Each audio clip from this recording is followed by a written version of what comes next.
Very good morning to you. As always, we're delighted to have you join us here on Global Television. We're live in Abuja, Nigeria's capital. I am Wiyag Mofwege. What else can we say? It's an amazing Monday, first working day of the week, and it's Global Morning. This is so amazing to start the week, the working week in particular, with you here on the program. Yeah, it's also a delight to be here. I think I'm enjoying the Monday thing now. You do, right? Yeah. Is it because the Harmattan breeze is beginning to blow? Actually, maybe that is part That's of a it. factor, Maybe right? the Harmattan breeze just wants to make you sleep. Actually, it doesn't want me. It doesn't want me to stand up. But then there's this consciousness of having a great week when you start on Monday on this note. Mm-hmm. You're just activated for the week, right. And I think it's with or without black coffee, right? Exactly. Well, I think Priscilla is not a huge fan of black coffee. Maybe that's something we'll talk about later. But it's a promising week, nonetheless. A week where we can also take our time to look at how far we've come this year. For those of you who were very big at the start of 2025 on New Year's resolutions, I don't know how many Priscilla has. I don't know how far she has come. I don't know what she wants to remove from that docket, what she wishes she never had in it in the first instance. But in any case, if you made New Year's resolutions, maybe at the end of December 2024, coming into the start of 2025, well, you can lean back now, grab a pack of popcorn, and then ask yourself, where have I missed it? 2024 was that year where a lot of people were tired of the New Year resolution. So I think I saw a lot of campaigns on social media then saying, you don't need the New Year resolution. Enough of it. Enough of it. So about the New Year. How about the ones you have been writing over the years? I will go back to them, revisit them. But I don't know if that narrative will change this year because a lot has happened in 2024. I don't know if people want to turn new leaves. I in particular, I think I am going to have a New Year resolution because you're going to have, right? I will have a New Year resolution. I didn't have any for last year, but this year I have to be intentional to have one. Yes. Is it because Nigeria is evolving? And we have gone through a lot this year. We just have to say no to something. Especially with the technology era that we're in, you're just distracted every now and then with anything. Right. So there just needs to be something to keep you focused. There just needs to be. You just have to have that plan to stay on track. Else you might just spend another year without achieving as much as you should. Yes. When you talk about New Year's resolutions, quite a number of elements to look at. First of all, you're concerned about the volume. What's the number of resolutions you're advancing or you're pursuing for the year? The year coming as it stands right now. Some people say look for one particular goal that encapsulates every other ambition that you may have, all right? Yeah. Some people say, well, you can do 2, 3, or something not up to 5 or no more than 5. But we're seeing people with a list that's almost like, gives the impression they're writing their memoir or something. But I think the quality of a New Year's resolution is not just so much about how many you have. It's also about how they ultimately align with what you want to become ultimately, because most times we are so blown away by what we want to achieve without really paying much of attention to what we become in the process, all right? Somebody may say, well, my goal is I want to buy a car of 65 million by middle of 2026. But the question is, what do you currently earn? How many streams of income do you want to be able to come up with or generate between now and the middle of the year to achieve that? Because you don't want to do things that are untoward, you don't want to take to things that are sinister or unethical just because you want to achieve that goal. So by the time you achieve the goal, who have you become? That's also important because becoming is part of what you achieve. And that's the reason in recent years we're seeing people raise concerns about those who come to celebrate a lot of things online. One day is one big house somewhere in Lekki, the next day is one Bugatti or something. And people are beginning to now wonder, sorry, how did you get here in the first instance? Is it because you are a content creator? Is it because you're an influencer? What exactly have you done? Yes, we can say, well, it's not your business. After all, it's my private life. Nobody should be putting their mouth in my business. But when you bring it out there, But exactly. By the time you bring it up there, so people are going to throw their opinions, all over the place because on just on the strength of the fact that you've made it public, what is supposed to be private, you have invariably invited public opinions, and there's nothing you can do about it. Some persons will say, well, let's quote Dino Melaye, who says, if you didn't ask the source of my poverty, don't be bothered about the source of my wealth now.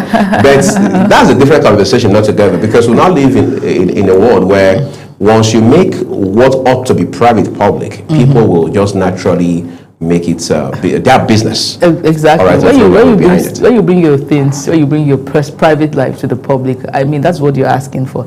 I think the most concerning part of the New Year resolution for me are those that, or the most concerning people for me are those that say, I want to cut off to persons, they just put their whole resolution to externals.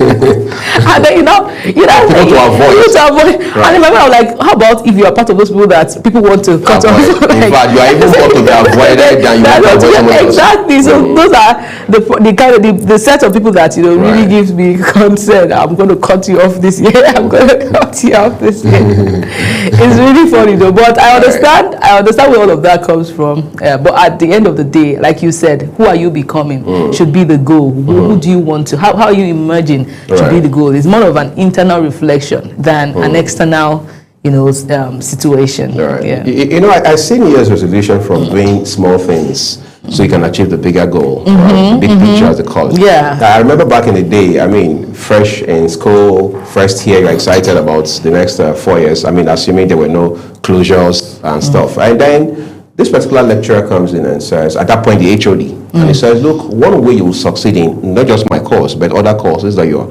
in this university to study, is that you must read, or if you like, study for 1 hour every day. That's the minimum you can do if you want to be above average, Now, years down the line, I look over my shoulder and I realized that the point that professor, as it later became, was making was that you don't have to be so concerned about 2-1 first class. Ask yourself, what do I have to do every day to ultimately get to that point? But that really didn't sit on my head at that point in time when he gave that advice, all right? So for New Year's resolutions, it's pretty much the same thing. Even if you say your goal is to buy a house of 100 million somewhere in Abuja by the end of 2026, you must ask yourself, what do I have to save? Where do I have to invest? Who are those I have to be talking to? What options do I have? Must I pay lump sum? Do I have to pay in beads? Can I spread the payments? What are my options in terms of location in Abuja? Who are some of the best, most client-friendly developers or real estate agents and things like that? These are things you have to look at. Otherwise, by the end of 2026, we'll all come back here and be discussing you, and Priscilla and I will jump on your issue. Something that's supposed to be private, we'll bring it to television. We'll talk about how your landlord is going to pepper you again. Yeah, exactly. But again, that's just by the side. And for those of us who are big on dirty December, please let's know that there is 2026 ahead. And for Nigeria, it's going to be an election year, really, because even though the election will be in 2027, the real issues will start next year. Exactly. Politicians will throw their hats in the ring, political parties and all their gladiators will be very intense, all geared towards ensuring that they carry the day come 2027. All right, let's take a quick break now. It's a loaded show today, no doubt about that, and Global Morning just got on the way.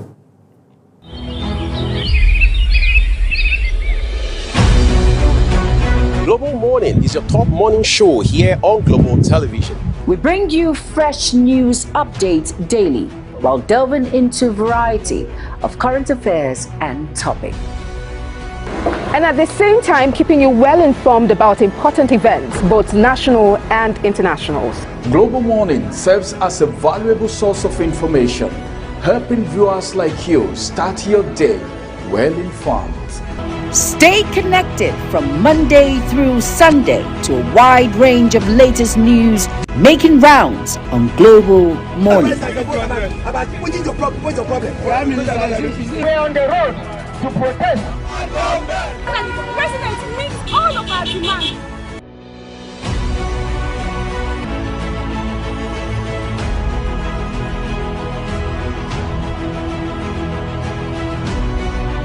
This is Global Morning.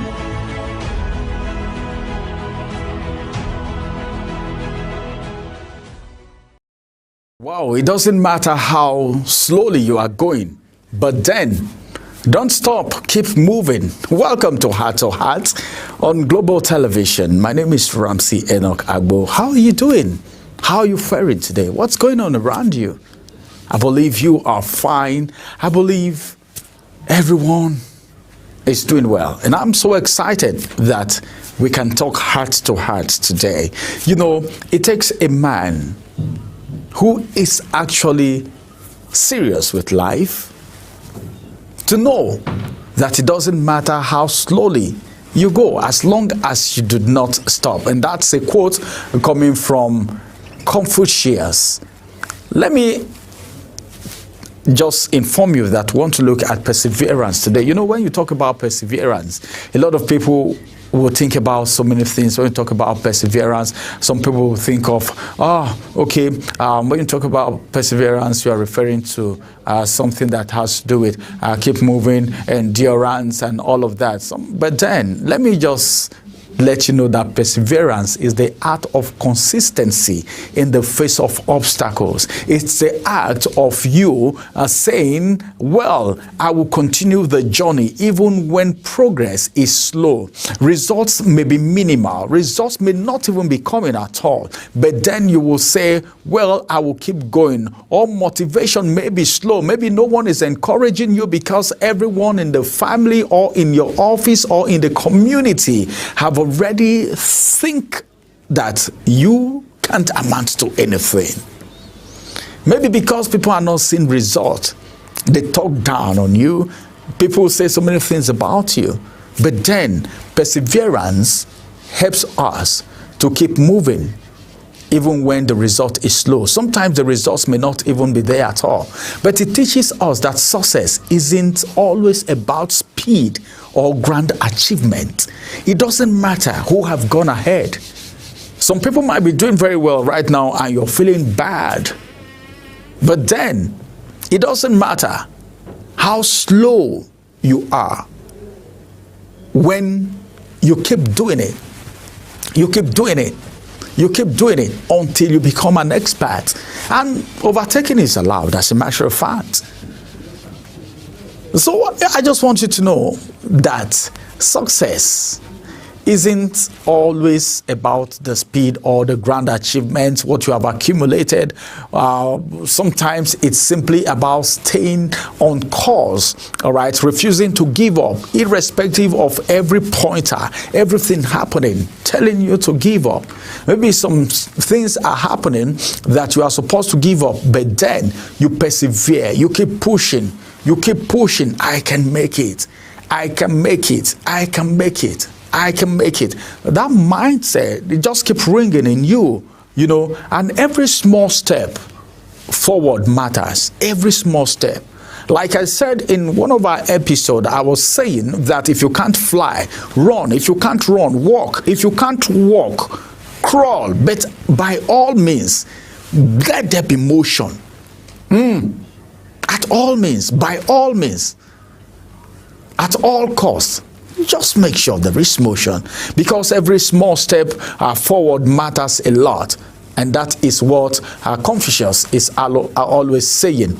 But then I also want you to know that wisdom speaks to the value of persistence over perfection.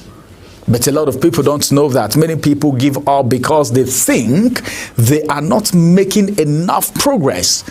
And that's why we don't have consistency anymore. You see someone run from one business, you are doing this business today, tomorrow you are into this one, you are doing this one today, next tomorrow you are into this one. Oh, my friend is flourishing in this business, let me get there. By the time you get there, the one you were mastering gradually, you left it to another one, you're starting afresh again, and you see yourself going backward. But then, whatever your hand finds to do it with the whole of your heart. It's your vision, it's your pursuit. You need to persevere on it. A lot of people think they are not making enough progress, but this quote reminds us that movement, no matter how small, is still progress. That's what it means. Over time, the tiny efforts compound into major breakthroughs. Those little things you're doing. Those little things you're doing, I don't know, but tiny efforts compounds into what we call major breakthrough. And those who persevere are often ones who reach the finish line. That's it. Those who persevere, they are the ones who reach the finish line.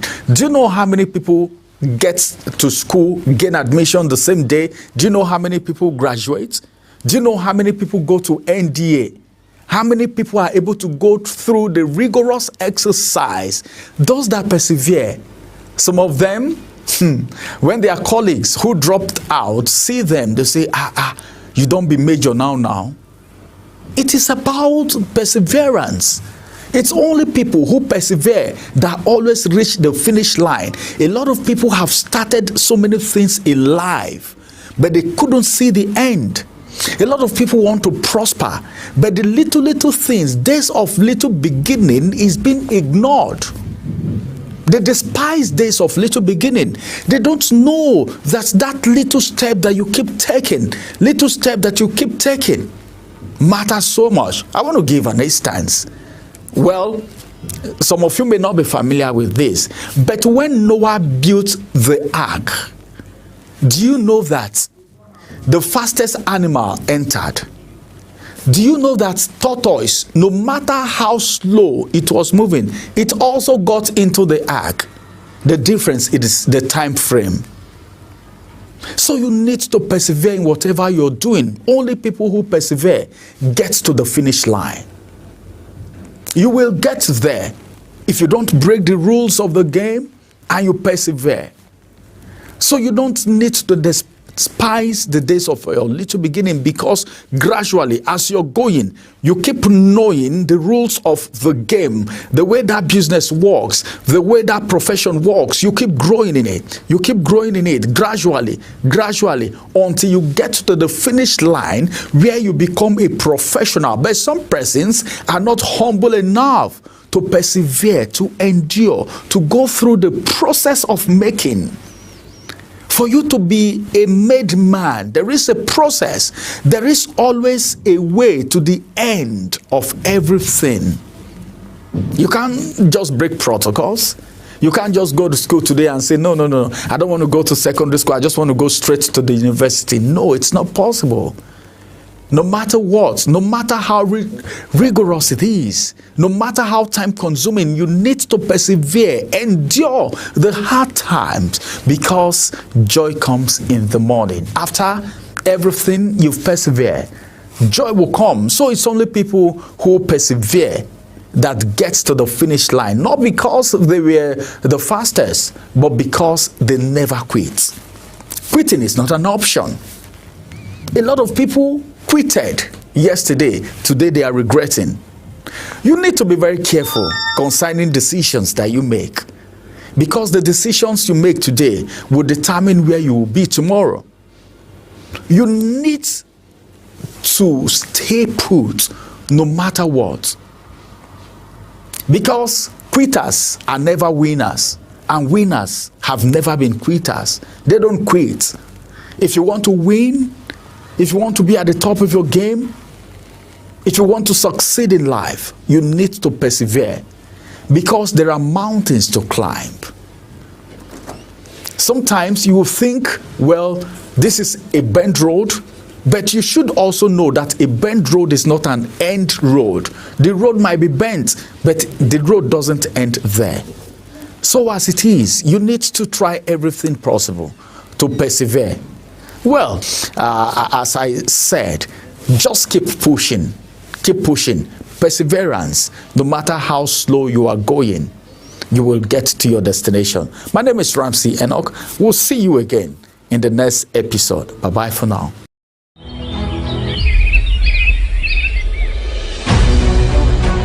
Global Morning is your top morning show here on Global Television. We bring you fresh news updates daily, while delving into a variety of current affairs and topics. And at the same time, keeping you well informed about important events, both national and international. Global Morning serves as a valuable source of information, helping viewers like you start your day well informed. Stay connected from Monday through Sunday to a wide range of latest news making rounds on Global Morning. We're on the road to protest. And the president meets all of our demands.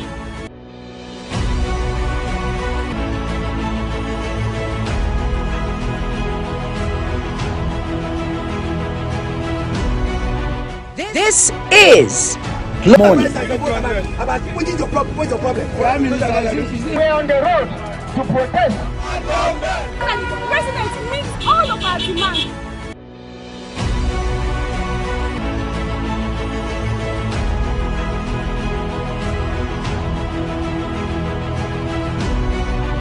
This is Global Morning.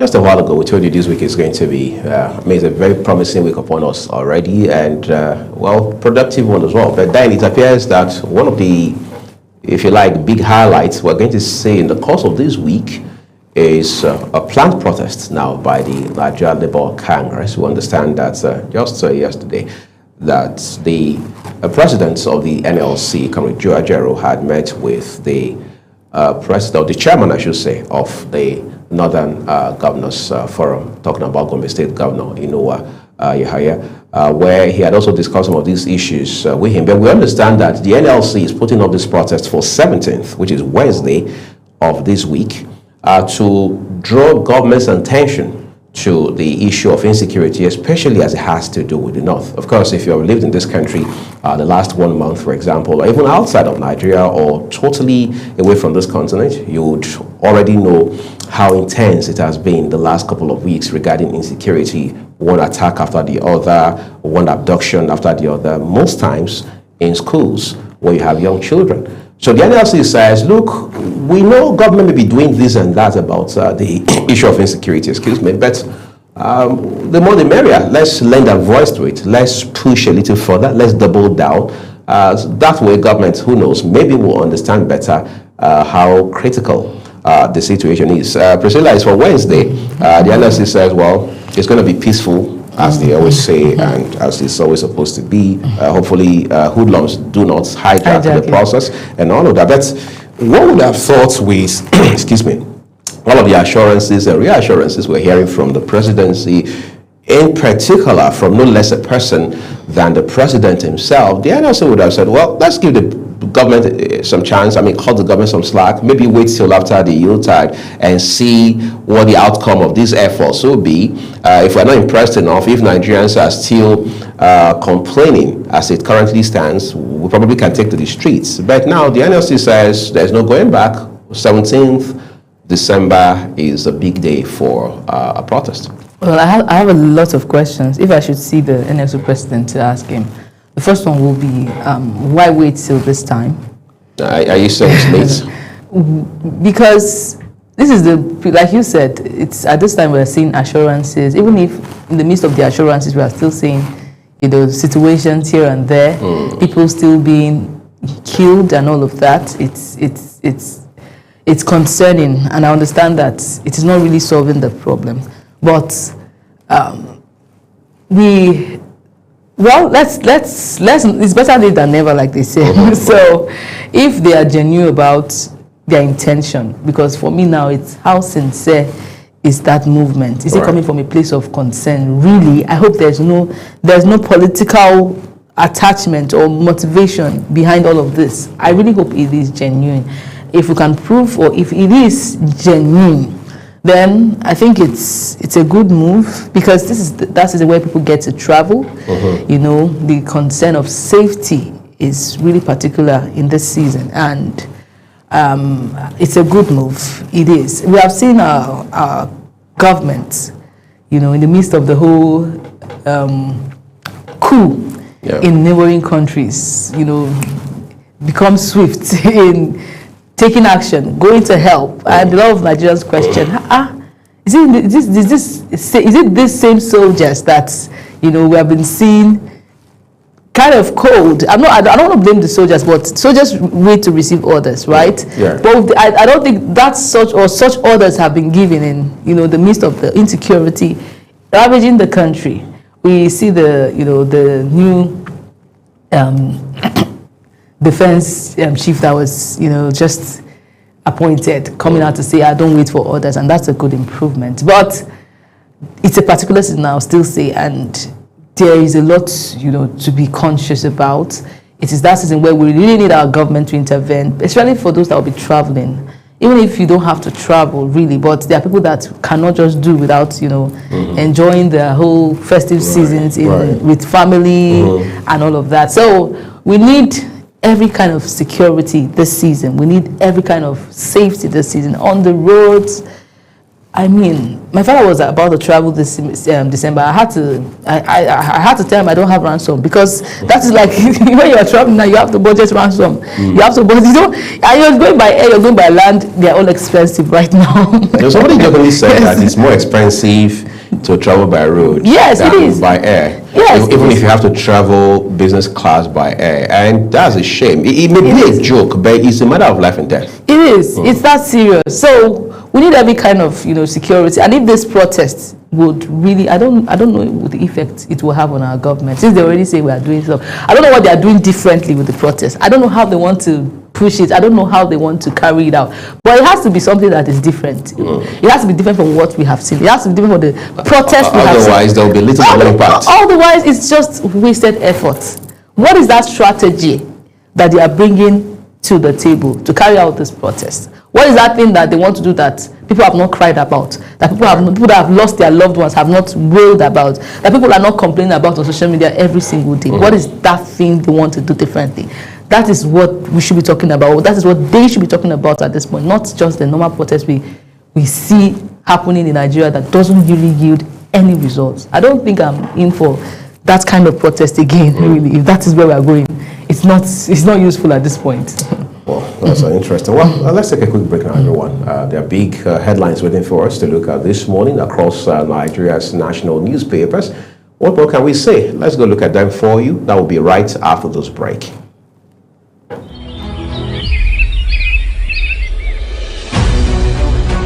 Global Morning is your top morning show here on Global Television. We bring you fresh news updates daily while delving into a variety of current affairs and topics.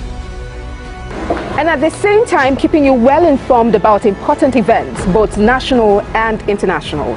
Global Morning serves as a valuable source of information, helping viewers like you start your day well informed.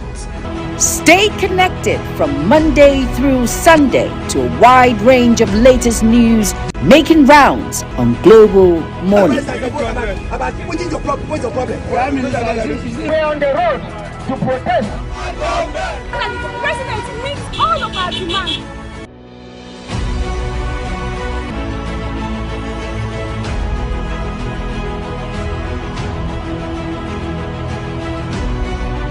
This is Global Morning.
We appreciate you for still being here with us. Right now, we dive straight to the newspaper review segment, and we're starting with the Daily Independent. First story above the nameplate: FIRS, France task MOU, threat to national security, and that's coming from the Northern Elders.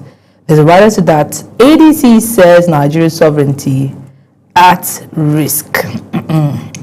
UBA announces key executive board appointment retirement. To the Star story: Nigerian banks on high alert as year-end digital fraud surges. Dangote alleges sleaze at NMDPRA's demands probe. There's a writer to that says petrol to fall below 740 naira per liter before Christmas. I think that's some good news. I was coming today when the driver was, excited about the pump price that has gone down, although it has not been replicated in every filling station in Nigeria, but things are looking up. Yeah, especially for the December season, the festive season. We hope we don't see the hike in transportation with all of this decrement It should be reflected too. Yes, right? it should. It should. It's an error that we're seeing the price of fuel dropping and transportation is still on the high Right. So side. somebody said something about food. It says bag of rice was selling for between 80 and 100,000. At some points, upwards of 100,000 at a point. And then for those who patronize food vendors, the regular ones, the ones we often refer to as Mama Put, they were told, well, a plate of food that used to sell for 1,500 is now 2,500 or 3,000 naira.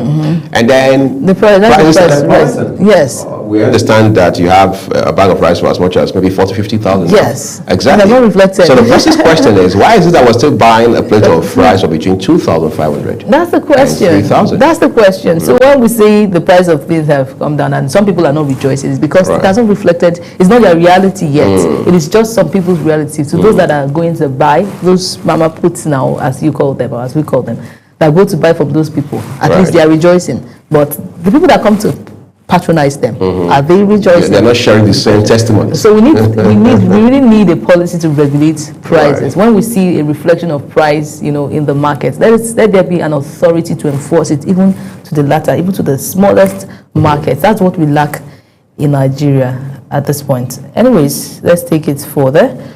Still on the Daily Independent, Mark, Atiku, Obi, others lament politicization of state institutions.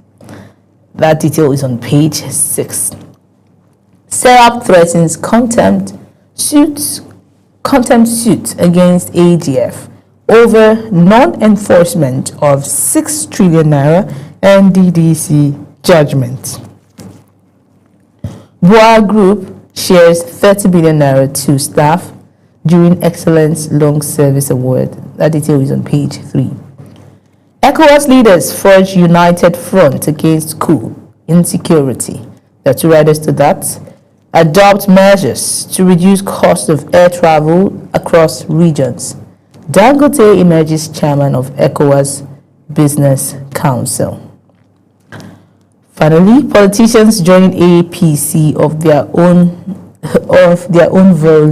volition, and that's coming from the presidency. I think the interesting thing in this whole defection is the Rivers State governor's own. It's quite interesting because Why is it interesting? yeah, I think it gives him this edge against his former boss, because of course Yes, the Nyesom Wike drama is, I think with this development, it's as good as non-existent again, because So he has nothing to fear in that regard. exactly, he doesn't have anything to fear. As a matter of fact, we've seen him come out to make some kind of comments or sing songs to spite subtly spite his former boss. saying if you want to support the president, support him, support him wholeheartedly. Like, you don't have to hide about it. You don't have to go. Come direct. Come direct and support. And then he's bold enough to say, okay, I support. It's a good one. Let's see how all of this plays out. Well, 2027 is going to be very interesting. Yeah. I watched a bit of a big talk with Uba Usoro when he interviewed one of the leaders of the Labour Party, and they were talking about 2027. And he said, look, the politics of 1999 was not the same as what we had in 2019. Therefore, 2027 is going to be a different kind of politics altogether. And River State, is also a battleground, as they say in the US, as far as politics goes. Yes. So you talk about Lagos, you talk about Kano, you can't pretend about River State. And now, it will appear there are two gladiators there for whatever it's worth. There's the Wilson Wike factor, and then there's the, as we are beginning to see, Fubara element. But fingers are crossed. We'll do our job and continue to follow the developments for you as they unfold. Okay. I'm sure that's all we have from the Independent today. Let's go look at other papers for you. Away from the Daily Independent now, we have the Daily Monitor, which has just a handful of headlines on the front page. Let's see what those are. From above the nameplate, it says asset tracking, ICPC recovers 37.44 billion naira, $2.35 million in 2025. So that's the Independent Corrupt Practices Commission closing its book for the year under review. And then we move further down, top right, ADC urges transparency in Nigeria-France digital tax deal. Those details are on page 2 of the Daily Monitor. Ex-AGF Malami yet to meet bail conditions, EFCC. I think by now he has done 6 nights, maybe 7, all right, in EFCC custody, but the commission says he hasn't met bail conditions just yet. Corruption, we are investigating ministers, top government officials. That's credited to the Code of Conduct Bureau, CCB. Exam malpractices, the federal government prohibits admission, transfer into SS3 classes. On page 4. I mean, you cover education. I saw this story yesterday. Of course, it was also in our news, and it talks about how the federal government has now closed that window where you can just transfer or get admitted into SS3. Yes, from what the federal government now says, it is one kind of path that encourages exam malpractices. People going from school to school. Yeah, exactly, yes. Going to miracle centers. Miracle centers, They say it encourages that a lot. So by way of trying to mitigate that challenge in our education system, federal government says, going forward, you cannot get admitted into or be transferred into SS3. Well, I don't think it makes any sense, really, because there are circumstances that would always warrant maybe change of location. Change of location. For example, a parent is transferred from a particular state to another state, and your child is in a What do you do? What do you do? Instead of saying that, why not build a system, during exams to curb exam malpractice? Is it that we are saying it's not possible to curb it in the hall? Is it that we are saying it's not possible to stop exam questions from being leaked before the exam day? Because if we start, these are the problem. We want to always tackle situations from the point or from an end that doesn't even relate to it. That is what we do in Nigeria. Something is going wrong at this end. We are going to the opposite end. Do you think that's, some sort of disconnect from the reality, or we're just deliberately doing what we're doing? I don't even know. Maybe a combination of both? Exactly. I don't know. Because how does this solve malpractice? How? What happens during the seasons where people write exams? Some officials get to leak questions, or teachers are paid to, write for some people. So how does this curb malpractice? How? Sometimes I'm wondering, is it that we don't understand, or we are not putting on our thinking caps when we have these discussions, these deliberations, these what ought to be strategy sessions about exactly. these issues? It is that somebody just comes with an idea because no other person has an idea. we are all blank Or is it about possible it. someone just forces down the idea down everyone's throat? do you force So this? more like a one-way traffic, you don't I have don't a even think that's choice. because I think they come to the table all blank. Then the only person with the idea, like, okay, since we already have one idea, because that's what it looks like. So can we just do what we have? let's make do what we have, because this does not correlate. I don't even see the relationship with it. I know that people really go to schools to go and write exams to pass and all of that. But how about focusing on that school? Because any school that would accept people to come, they will still help their own students. Right. To pass, because at this point, people will ask, okay, instead of going for SS3, why not go for SS2? You see, somebody said you can't stop people from stealing. You can't stop thieves. But law enforcement must be several steps ahead of the thief. That is That's the it. idea. So the idea is not to tell people don't steal. Yes, you may say that on the moral ground, but the question is, can you really stop people from stealing? The reality is you cannot. You cannot. Therefore, what do? Government and indeed law enforcement agencies must be several steps ahead. of this. Exactly. It's like when you talk about cyber crime, for example. We can come here and say people should stop cyber crime, young people, do something legitimate with your life, blah, blah, blah. But the question is, are we not going to put our arms having said that? No.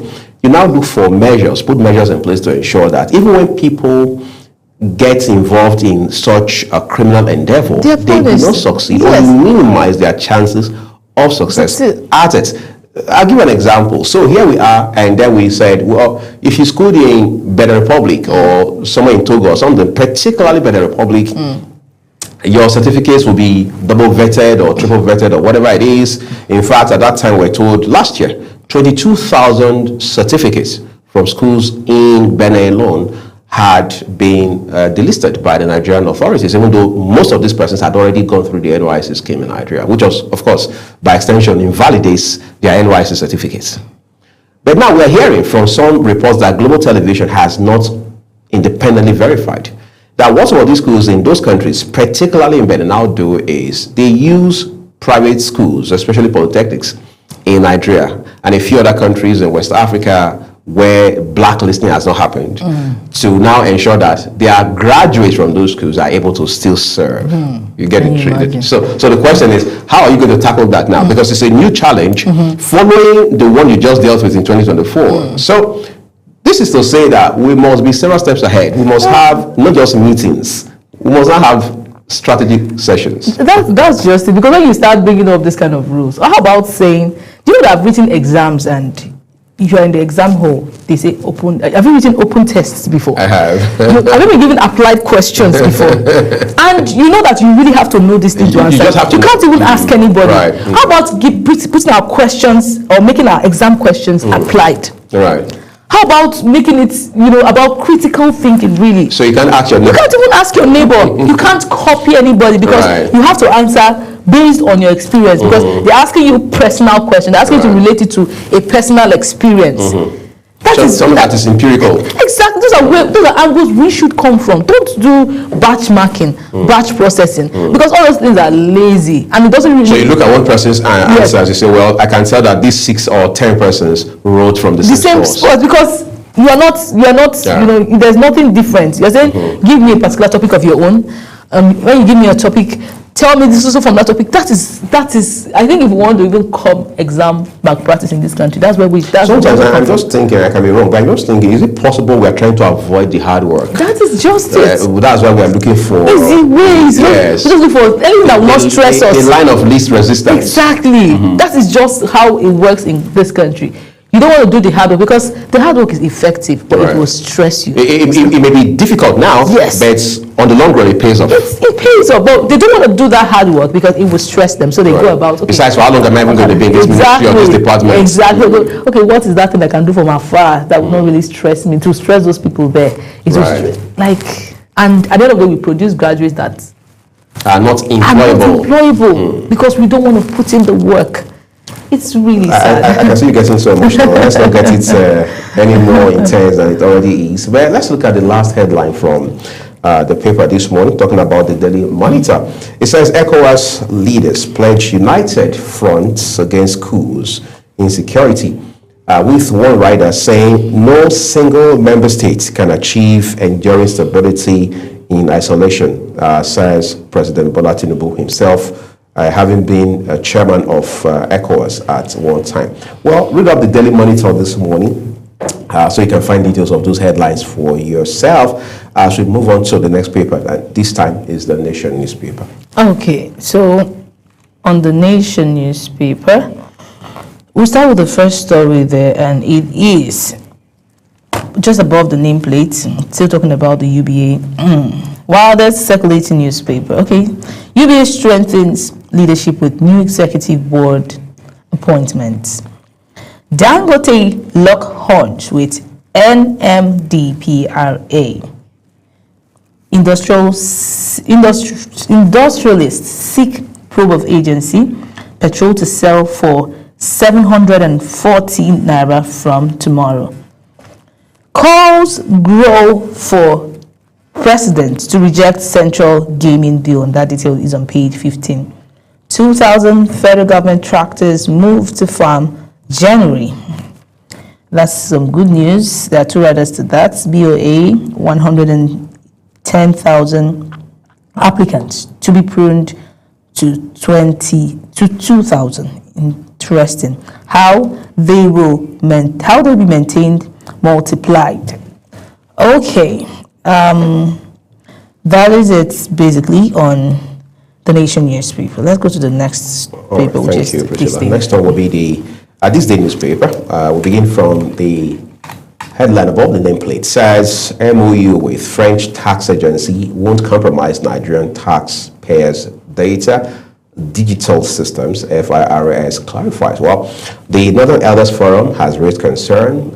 The African Democratic Congress, one of the leading opposition parties of the country as of today, has also said, look, we must have transparency and accountability in this regard, so we don't just hand our national sovereignty or economic sovereignty in particular to a different entity altogether. Tinubu canvasses United ECOWAS front against unconstitutional change of government. Dangote, NMDPRA CEO must be prosecuted for graft economic sabotage. This is going dirty, really. Well, his fight with this authority didn't start today. It's been since the time he tried to get his refinery on stream. Urges him to explain some source of $5 million children's school fees in Switzerland. That's a lot of money, $5 million. That's close to 7.5 billion. Laments issuance of import licenses for 7.5 billion liters of petrol in first quarter 2026. When Dangote goes personal, you know it's serious. This is not just about his entity against the federal government agency. It's now about him and the head of NMDPRA. All right, that's the Nigerian Midstream and Downstream Petroleum Regulatory Agency. Opposition leaders raise the alarm, accuse federal government of plotting one-party states. Just when you think this one-party states narrative has died, then the next thing you know, it resurfaces. Four riders accompany the headline: Presidency, you are failed politicians in empty search for scapegoats. Parties demand independent review of public accounts since 2015. Want anti-graft operatives embedded into government payroll payments at all levels. EFCC, no political motives in operations. All right, the EFCC had to say that, no doubt. But let's now move away from this day, where we expect you to read up details for yourself this morning, so you can stay ahead of the news as we go to the National Star, which incidentally will be our last story, paper this morning. Okay, so we'll start with the first story below the nameplate. River Park crisis. Ghana drags Nigeria's CAC before ECOWAS. That detail is on page 3. 2027. Matsup links Ngige's arrest by EFCC to Obi's visit. Why? You have details on page 5. Country of particular concern. U.S., Nigeria, close to strategic security agreement. And that's coming from Moore. That detail is on page 3. Big story exposed. Despite making trillions, Access Bank maltreats staff, shortchanges customers, pays workers 11,000 naira as December salary, threatened to sack, redeploy aggrieved workers to Zamfara. Customers lose millions as bank ATM app fails to work. That's serious. Fubara, how Wike desperately sought to block him from joining APC. That detail is on page 2. Okay, now I see the reason for the victory. INEC disowns parallel Accord Party governorship primary in Osun. That's serious. Well, you know when Osun's governor decided to join Accord Party, I particularly was concerned because Why were you concerned? I've not really heard of the party. Accord. Well, it's been quite there, new. maybe not so visible or in the face of Nigerians, but Accord has always been there. Well, this is quite I feel like it's a risk. I don't know, but I mean, he's the governor of the state. He's the number one So in the he state. probably has taken a look at his options. Well, You would yeah. have thought he should probably have gone to APC, leaving the PDP. That's where everybody goes to. I think it's a bold move, though, and I think it's a strategy for governors. Once you are in power, you can actually bring another party into existence And make them prominent. Yes, and make them And prominent. then use it as a special purpose Yes, vehicle. yes. I like the strategy. I just hope that everything That works. it works out for well. him. Yeah. So, Northern elders call immediate termination of FIRS France tax MOU. That detail is on page 14. Anti-graft war. We are probing ex-ministers, 7 top officials, CCB. And that's coming from the CCB. And finally, we have AFCON 2025. NFF launches Niger for Win campaign as Eagle title. Those are your headlines for the new national star. Can we take any more? All right, maybe we can take one more. This time, this will be the last. Okay. Indeed, the last. All right. Daily Trust newspaper is what it is. Okay. Well, not much, just one. Says BOIHQ moved to Eco Atlantic. Draws scrutiny. You can look at those details from the front page of the Daily Trust newspaper today. Those are our headlines for you. Remember, as always, that Global Television does not contribute to these papers. All we do is bring you the headlines, just the exact way they have been published by their respective publishers. Well, we'll take a break now. Well, when we return, to be time to join Ogochukwu Mobuna on Social Bars.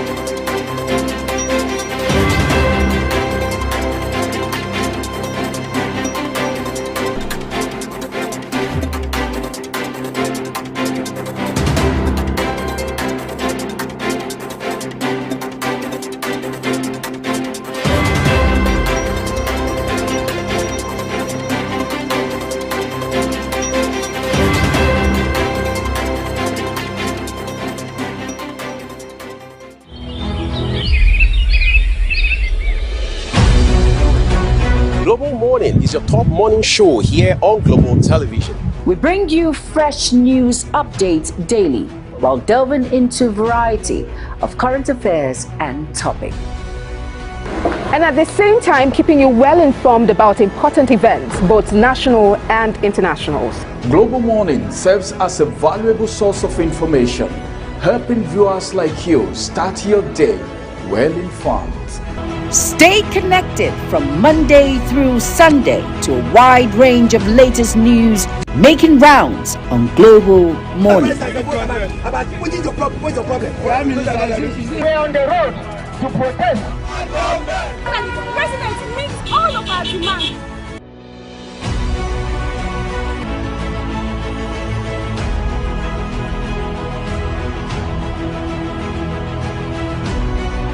This is Global Morning.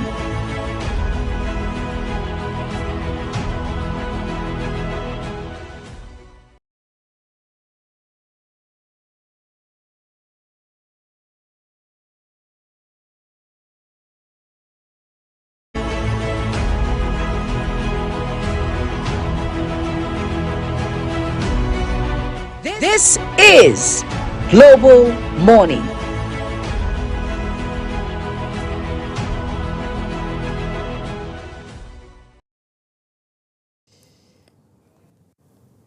Good morning, the Global Morning crew, and good morning, our viewers. It's a beautiful Monday morning as we draw close to Christmas. All right, I am Ogojku Mobno, and we are going to be looking at what's buzzing on social media. So yesterday, there was a report, a dramatic video, making rounds on social media has captured the moment a brave bystander disarmed one of the gunmen involved in deadly Bondi Beach shooting on which was Sunday yesterday, the 14th of December, preventing further bloodshed as chaos unfolded along the crowded shoreline. The footage shows a man wearing a white t-shirt calmly approaching an armed attacker from behind as the suspect raises his weapon. In a swift move, the bystander grabs the gun and, after a brief struggle, successfully pulls it away from the shooter. As the assailant falls to the ground, the civilian briefly points the weapon in his direction but does not fire. The gunman then staggers away while the bystander places the firearm against a nearby tree before stepping back. Moments later, the camera pans to a second gunman who appears visibly shaken by the sudden turn of events. The courageous intervention came amid a violent attack in which two gunmen opened fire on beachgoers during a crowded evening at Bondi Beach. Gunshots echoed across the area, triggering panic, and hundreds of people fled the sand and surrounding streets. Well, police later confirmed that at least 10 people, including one of the attackers, were killed in the shooting. The second suspect was taken into custody. Authorities also said at least 12 others were injured, among them 2 police officers who were shot during the incident.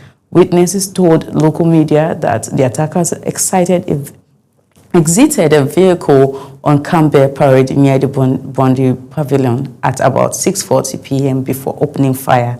Emergency responders rushed to the scene with dozens of ambulances and helicopters. Paramedics deployed to assist victims. Paramedics treated multiple casualties on site while others were transported to nearby hospitals. One mother described scenes of terror as panic broke out while her daughters were at the beach with friends. Video circulating online shows large crowds running for safety as gunfire runs out. This is really bad. At this point, we're asking what exactly is going on in the world. This one happened in Australia.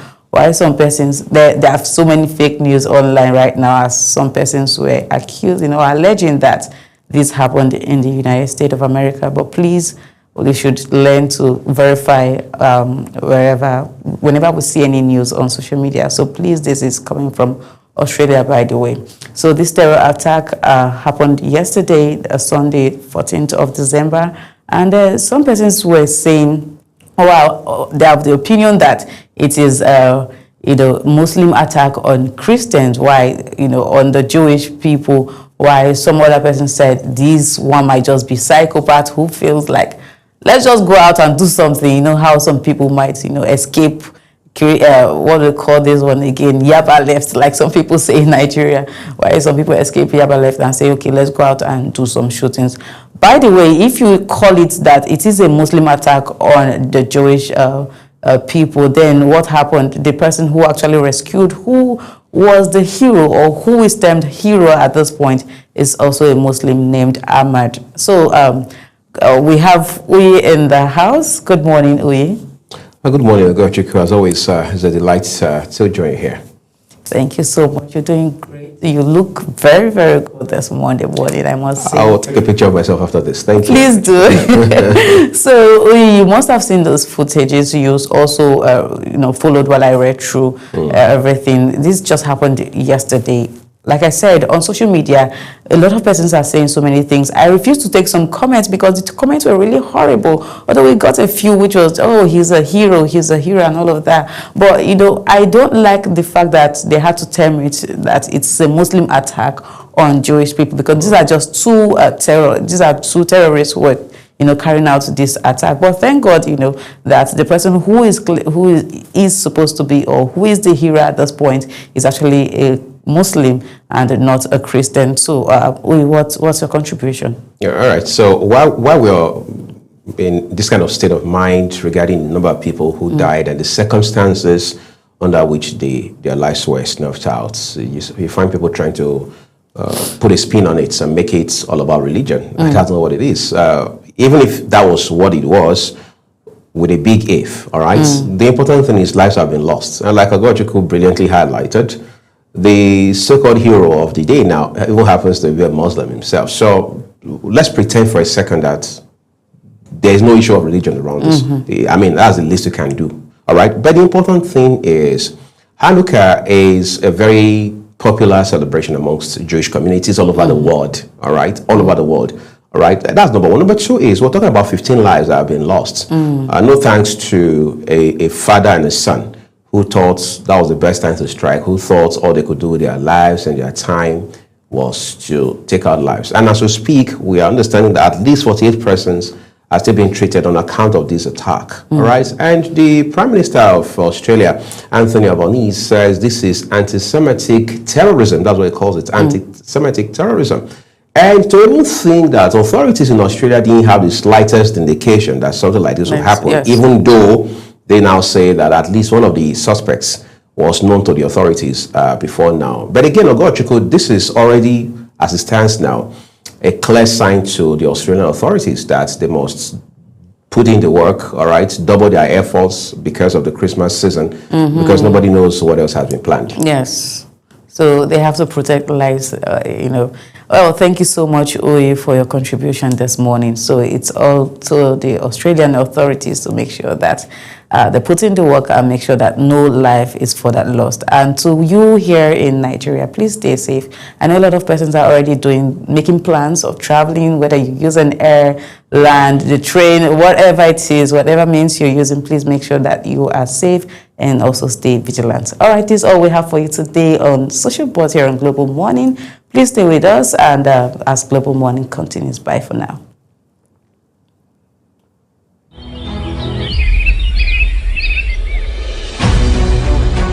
Global Morning is your top morning show here on Global Television. We bring you fresh news updates daily while delving into a variety of current affairs and topics.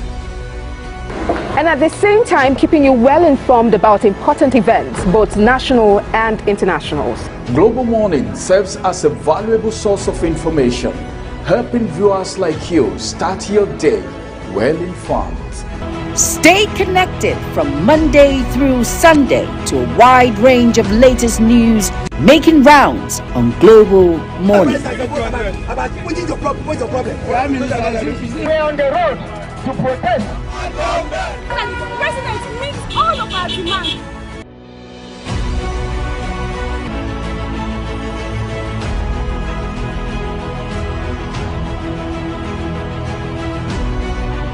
This is Global Morning.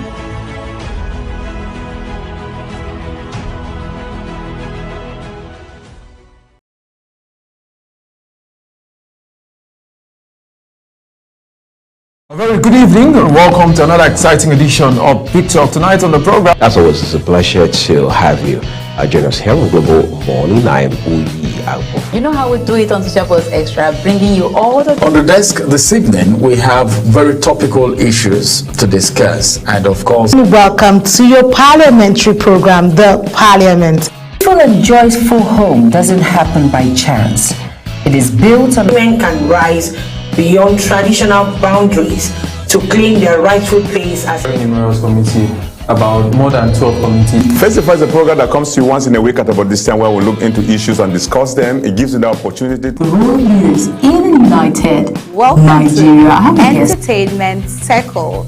And trust me, today you're about to get entertained. Hello everyone and welcome to the program Talk Sports here on Global Television. Talk Zone is that platform where we bring young and talented artists. Stay tuned, stay inspired, stay with Global Television on DSTV Channel 365, on Star Times Channel 276.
Global Morning is your top morning show here on Global Television. We bring you fresh news updates daily while delving into a variety of current affairs and topics. And at the same time, keeping you well informed about important events, both national and internationals. Global Morning serves as a valuable source of information, helping viewers like you start your day well informed. Stay connected from Monday through Sunday to a wide range of latest news making rounds on Global Morning. What's your problem? We're on the road to protest. The president meets all of our demands.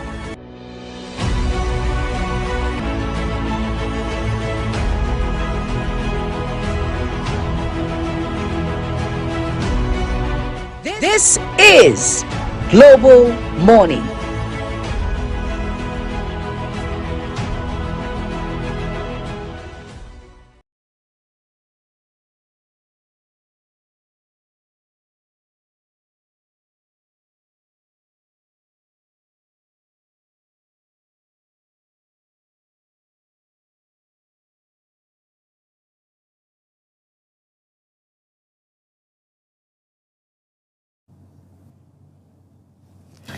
Thank you very much for still being here with us. We'll dive straight to the first conversation for today. Today's conversation is one that we cannot avoid because it affects our homes, it affects schools, it affects communities, and our future as a nation. We're talking about gender-based violence, and it's no longer a hidden, issue. When we talk about gender-based violence, we talk about it from, domestic angle, domestic abuse, sexual violence, harassment, exploitation, and now digital abuse. Yes, the impact is deep and it's far-reaching, especially amongst young people. Yes, the stigma. With the stigma, the unfortunate thing is that a lot of times we blame our victims, and these victims suffer in silence, afraid of the stigma, the blame, or even retaliation. So this morning, we're not just talking about the problem. We are asking tough questions about systems, accountability, and reform. Our topic is Safe Nigeria, reforming Nigeria's approach to gender-based violence. And joining us is one very important person. Yes, she is someone that is involved in youth empowerment and is serving in the capacity of public relations officer in one of these organizations. Yes, you get to meet my guest after the break. Please don't go anywhere.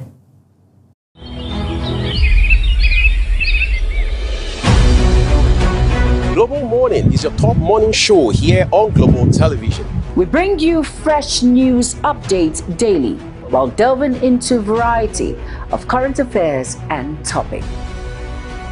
And at the same time, keeping you well informed about important events, both national and internationals. Global Morning serves as a valuable source of information, helping viewers like you start your day well informed. Stay connected from Monday through Sunday to a wide range of latest news making rounds on Global Morning. What's your problem? What's your problem? We're on the road to protest. And the president meets all of our demands.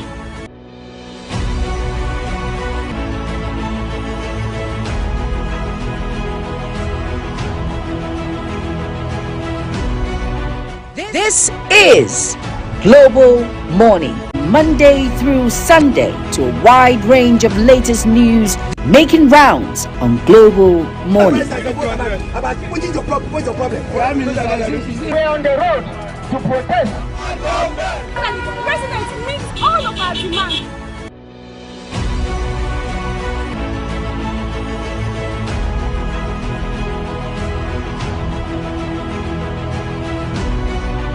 This is Global Morning.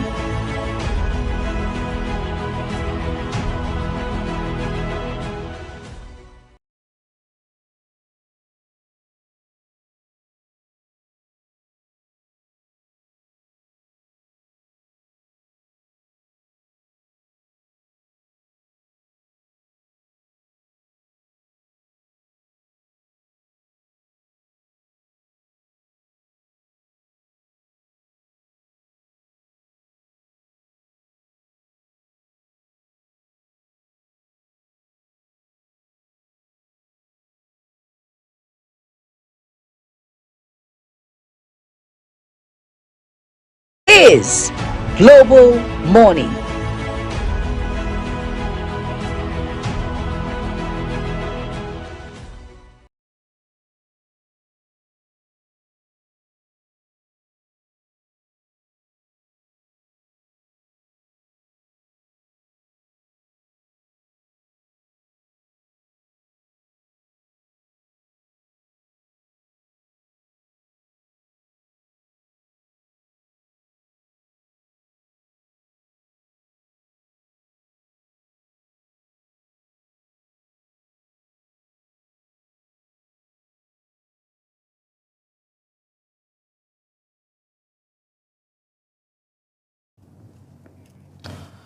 Okay, thank you very much for still being here with us. So this morning we are joined with Grace Odo Theresa. Yes, she's representing a foundation that is in charge of, things around youth empowerment, gender-based violence, and the likes of it. You're welcome to Global Money. Welcome to the conversation, Miss Grace. Thank you. Okay, so let's start with the very first question I have. From your work in youth empowerment, how would you describe the current state of gender-based violence in Nigeria?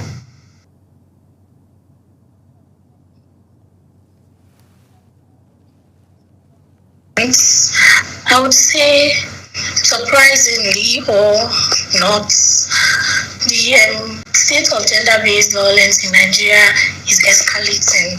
It is on the increase, and this is influenced by norms that have allowed to be prevalent in our society, like patriarchal social norms and the culture of not holding some certain kind of people to the actions, or not holding them to the consequences of their actions. Yes.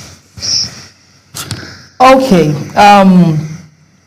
How have you guys handled, just a follow-up on that question, what is the walk-in rate? Do you people handle situations around gender-based violence? Do you have people walk into your organization, your foundation, to say, oh, I need you to help me, I am being abused one way or the other? Has there been any of such? Yes, once or twice, but basically what we do is try to prevent that from even happening in the first place. Okay. So you empower these women and educate them, so this does not happen in the first place. Okay. For many cases actually never get reported, and that is our reality. Why do victims, especially young girls, often remain silent? In your opinion, what do you think has fueled this practice?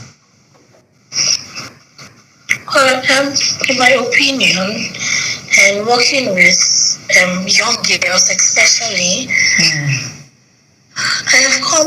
we have come to understand that there are so many reasons why these young girls refuse to speak up, why they choose to be silent when they get victimized. And one of the reasons is blaming them. There's this blame people give to the victims, like victims blaming and the stigma. For example, you hear things like what was she wearing? Why was she wearing that? What time was she out? Why was she out by that time? Do you understand? So blaming them and the stigma also. Survivors are seen as, oh, this girl that was damaged, or especially when it comes to sexual violence. Yes, survivors are seen as no longer good or no longer pure, and they're now tarnished, or they now have some certain kind of stain. So because of this kind of stigma and being blamed, young girls prefer to remain silent, yes, on issues. Then you also have the inappropriate questions being asked by the judicial system. They ask some kind of questions that are very uncomfortable, and they get to question you like so many rounds of questioning. And for someone who has gone through certain kinds of abuse, that line of questioning or the inappropriate questions does not even help. It becomes so tasking for the victims, and it leads to like second trauma. They get to relive what has happened over and over again. Yes, that's also one of the reasons why they remain silent. Then another reason is trying to protect their family. It's still under the stigma, and they don't want people seeing their family as a family that has someone who has been abused in this kind of way. or the family even choose sometimes to protect their family and ask these victims to remain quiet, to handle whatever has happened quietly, so as to avoid some kind of public scandal and to like maintain the family reputation. Yes. Then sometimes young girls are dependent on their abusers. Yes, like you see young girls who probably live with the people that abuse them, so they depend on the abusers for finance, schooling, basic necessities. Yes, so that is another reason why they keep silent. Then another reason why they keep silent is lack of trust in, or it takes a very long time, spanning over 3 years, to get the justice that they so dearly need. And another reason why victims stay silent is they do not know their rights. It might sound surprising, but some people do not know their rights. They don't know the extent to which their rights, know where to go for help. Yes.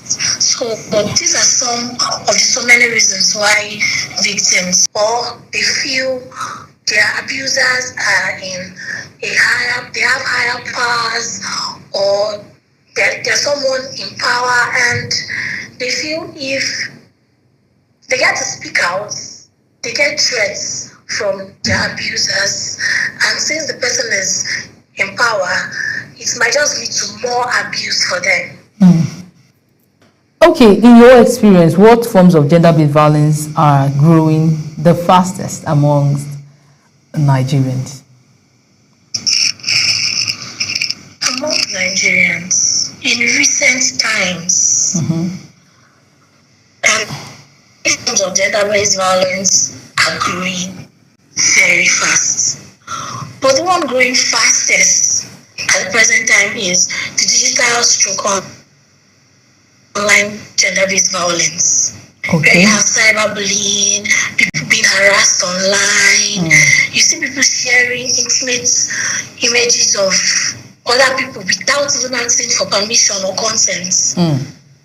Yes, and you see things like, for the young ones, online grooming, where young people are being exposed to certain pornographic pictures or pornographic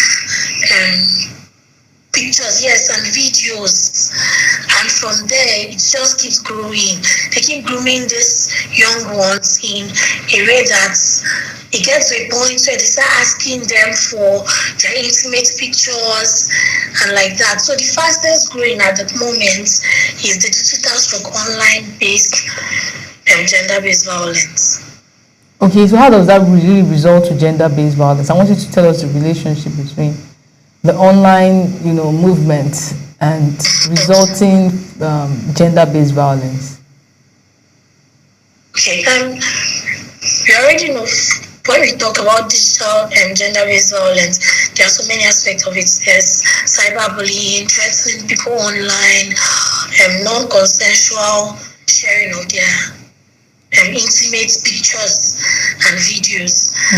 Now, when it comes to online grooming, like I said, these young ones are groomed from like very early, and what it does is it makes them ignorant of how damaging sharing these intimate pictures can be. Yes, so you form the mind of a person when they are young. Their mind and how they think, they're formed while they're still young and they're still growing.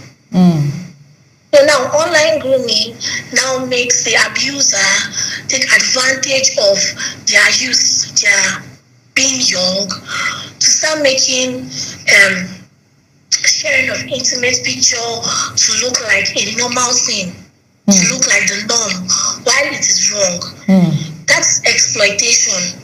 They're exploiting young people and mostly adolescents of so many things, their intimate pictures, and even their mind. They're exploiting their mind. Okay, maybe we should have even started by defining gender-based violence for those people watching that don't even understand. A lot of people are going through that. They don't even know that is what they are going through. So let's start by laying a foundation on what it truly is. What do we call, what is gender-based violence? All right. Thank you for that question.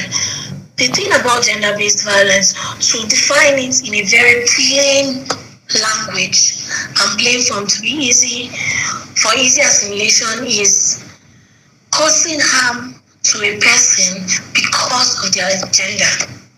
Okay. Yes, because of their gender. Okay. Yes. Okay. What are the major social cultural factors that continue to normalize gender-based violence? Okay. The major cultural and social factors. There are so many. For the first one, I talked about previously in why victims remain silent. The first one would be victim blaming narrative. Okay. It happens a whole lot in society where victims are being blamed, and some certain kind of hurtful words are said about victims, like they asked for it, if not, why were they dressing the way they were dressing, why were they out, why was she in an enclosed space with him, and like that. Now, they focused based on what the victim did or did not do, instead of focusing on the abuser's actions. Like, the abuser did this, why don't you face on the action? Why don't you face on what has been done to the victim? You're now facing the morality of the victim. I don't know if you understand that. So, in society, it is so easy, or there's a tendency to question the victim's behavior, or even the victim's choice of clothing or attire, instead of focusing on the abuser's actions. That is one. Then, like I said, why they remain silent. Another social or cultural factor is the avoiding public scandals by victims' family. They don't want their family to be seen in a kind of way. They're trying to protect their family's reputation. Then another one is rigid gender norms. Rigid gender norms. For example, there's this belief that men are superior to women in the society, especially around our parts of the world. There's this belief that women are inferior to men, and giving the men the superiority to now feel like they have the right to control or punish women and girls, and then they give the excuse of religious or traditional teachings that gives them the right to be able to control women, or to punish women, or to discipline girls and women because they are male. I don't know if you understand what I'm trying to say. Yes, I do. Yes, so rigid norms like that. Then we also have but some people argue that they want to quote religious books saying that the man is greater, especially in the marriage context. Most times gender-based violence really occurs in marriages, and a lot of people want to quote context around the man being head and all of that, saying that when there is any form of disrespect, or sometimes they want to also blame the woman for, in quotes, disrespecting to deserve whatever it is, or to have a backlash, or to have a what do I call it now, resulting action of maybe the man, in gender-based violence. I don't know if you get what I'm saying. In that context, what would you say? Okay, in that context, I believe religion doesn't encourage gender-based violence. What has happened is misinterpretation of these religious texts or even the traditional teachings. While the religious texts or like the religious passages of Christians would say the man is the head or the woman should submit to the husband, it also teaches that the man should love the woman or his wife as he loves himself. A man would not be violent to himself if he loves himself. So he should not do that to his wife or to his woman. That's coming from the angle of marriage now.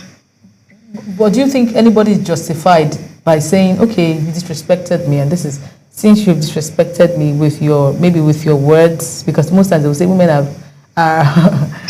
have dangerous words, they are mouthed and all of that. Okay, say, since you disrespected me, what did you do? When a woman comes out to say, I was hitting, I was beating, say, the question they want to ask is, what did you do? Do you understand? Is there any justification to, gender-based violence in that regard? No, there's no justification to gender-based violence in that regard. That's still victim blaming.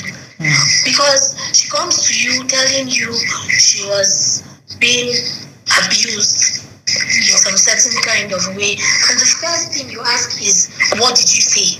What did you do? You're trying to find a blame on her part. You're trying to blame her. So that is victim blaming. So I believe when someone disrespects you, the first thing to do is to communicate. Communicate that this is what you have done. And in most cases, it is not the woman, should I say, throwing the first punch. It is the man throwing the first act of abuse because he feels he has been disrespected.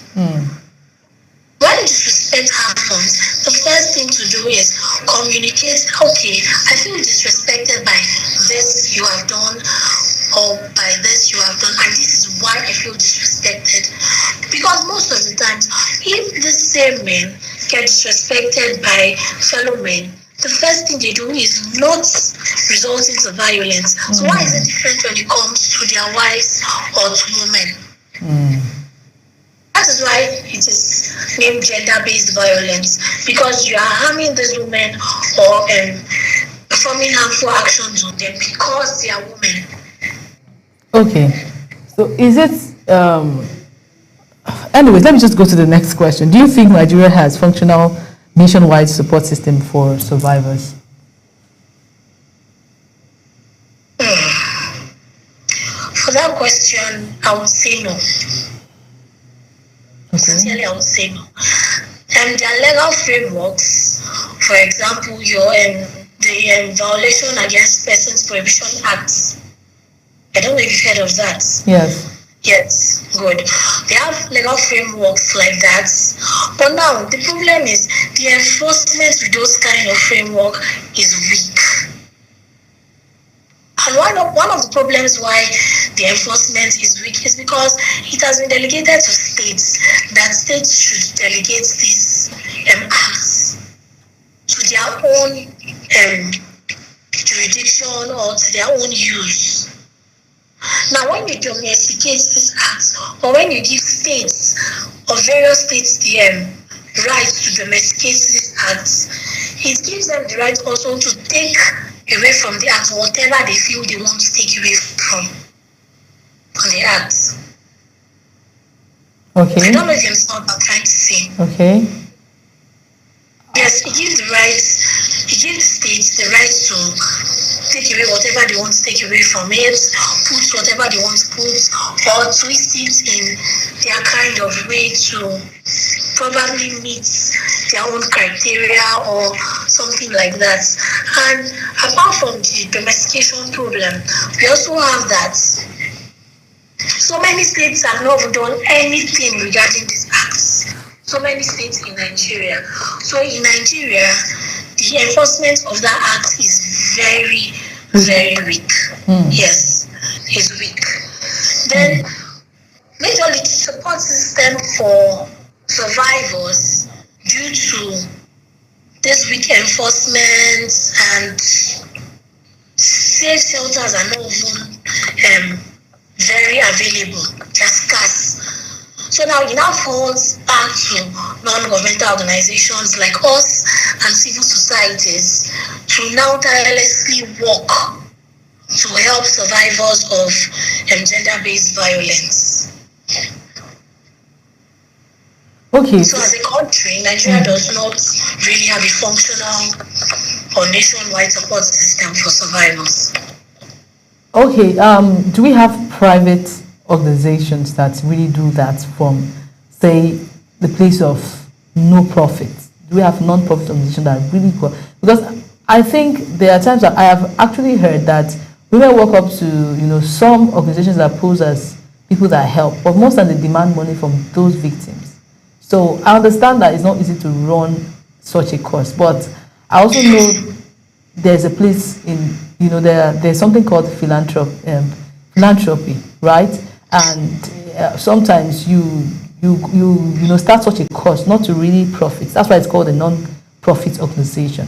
So what happens when this non-profit organization that pose as NGOs really now start demanding money from victims with such situations? From my point of view, that is wrong. That is wrong. But like you said, organizations that pose as non-governmental organizations. Now, the main aim of non-governmental organizations is to help those in need. Need of shelter, need of safe spaces. Now, if they are in need, if they have the financial dependence or independence, if they have the financial independence, I don't believe they'll be running to probably non-governmental organizations to seek for help or safe spaces. So I condemn the act of organizations that pose as non-governmental organizations to now kind of exploit survivors or ask for money to be able to help them. That doesn't make any sense, and that is not the aim. And really, that KJ would never ask for any financial,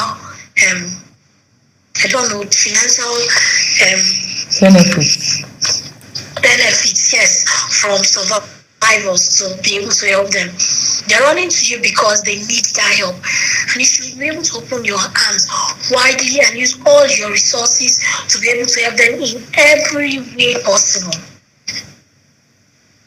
So the act of asking survivors for financial benefits is condemnable. Though yes, like you said, it is not easy on the part of we non-governmental organizations. And that is very resourceful, or we are asking the government agencies to be able to work with us, to be able to put in commitment into these non-governmental organizations and civil society organizations to be able to help. Because in society, we are the first line of actions or the first response these survivors get, because they do not trust the enforcement agencies anymore, like the police. Yes, they do not trust these agencies anymore because of the low responses, their situations being put under the carpet, and like I said before, being asked inappropriate questions and made to leave the trauma over and over again. So they do not trust these agencies, and the first place for response they go to us, non-governmental organizations. It's not easy. And I believe the governments should look into funding non-governmental organizations, making commitments to these organizations so that they are able and they are capable of helping these survivors get back into the society. Yes. Okay, let me just ask the very last one before we go. I'll ask these two questions in one. How can schools, religious institutions, and youth centers become safer spaces? Then what strategies can empower survivors to speak up without fear, shame, or retaliation? Then, let me add this very last one. What is your message to Nigerians, both victims and those who want to get part of the solution? So if you don't get all, I'll still repeat, the ones that you didn't get clearly. Okay, I would answer the ones I got. Okay.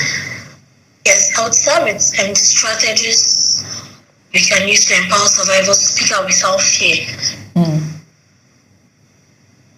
Now, one of the strategy is your communication with the survivor should be centered on the survivor. Shift your communications from blaming the survivor to telling the survivor, we believe in you. You're not alone. We are going to work with you through this whole process of getting justice, of healing from the trauma. We are going to be working with you. So your communication with the survivor should be centered on how to help the survivor, how to let the survivor know that they are not alone. Now, you should be your communication should shift from do not be a survivor or do not be a victim to being that we believe in you. Whatever happens or whatever you come across, we are with you. Remove that internal shame that you are a victim. No, you need to remove that and let them know that they're not just victims, but since they're not alone, they can go above being victims. Then another thing or another strategy to help survivors speak up is timely aid. Timely, give them justice timely and let it be free. Let there be no financial benefit on your end. Let them be able to access aid, even medical aid, because most of them need medical aid after the abuse is being meted out on them. Free medical treatments, free legal counsel, whatever they need in that time should be free. There should be no financial burden on them. That is another thing. Then reintegration supports. Give these survivors training, give them scholarships, offer them grants. You understand? Empower them so that they do not go back to being financially dependent and wanting to run back to their abusers. So one of the key, should I say, medicine or antidotes to fear is independence.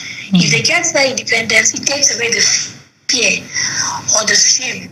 It takes away majorly the fear of retaliation, because even if the abuser tries coming back, the abuser is not coming back to meet them at the level they were. They have moved above that level. They have now gained independence. Then another strategy is we should celebrate courage. When these women are courageous enough to speak up, we should celebrate them in order to allow other survivors to be, or other victims to be able to speak up and speak out and not remain silent. Then another thing is we should guarantee these survivors that whatever they tell us is in confidence. Yes, confidentiality. Yes, we should let them know that confidentiality is guaranteed. That's one thing they will get whenever they speak up. They should not be scared of their matters going out and being spread abroad. They should know that whatever they say is in confidence. Yes. So that is for the strategists. Then you said something about how schools and religious institutions can help. Can help, okay. I would say one of the ways schools, for example, schools can help is adding whatever has to do with gender-based violence into their curriculum. Yes, into their curriculum. They should add this. Now, we keep saying the abuser this. Another thing is educating these abusers, because they were once young children. So if you educate people, they get to know that, because sometimes these abusers do not even know that what they are doing is actually very wrong. They have just bent societal norms, do you understand, to know that, okay, this is a way of me resolving conflicts with the opposite gender. So if you get to let them know or educate them that, no, you resolve conflicts or disrespect with non-violent means. You talk, you communicate. If you educate them from a very young age, it helps a whole lot. Okay. Then, yes, for religious institutions, they should cut out or scrap out advocacy. Religious leaders or traditional rulers should not be mediators. So when these victims run to religious leaders or traditional leaders, the first thing these leaders should do is direct them to the right professionals or right places to get justice and help. Do not mediate. Do not start pastoral counseling or a training or whatever. Just direct them to the professionals or experts for this kind of violences. Then there should be policies against gender-based violence. You understand? Especially in school, it should be placed at entrances. The violence is not supported, and yes, stuff like that.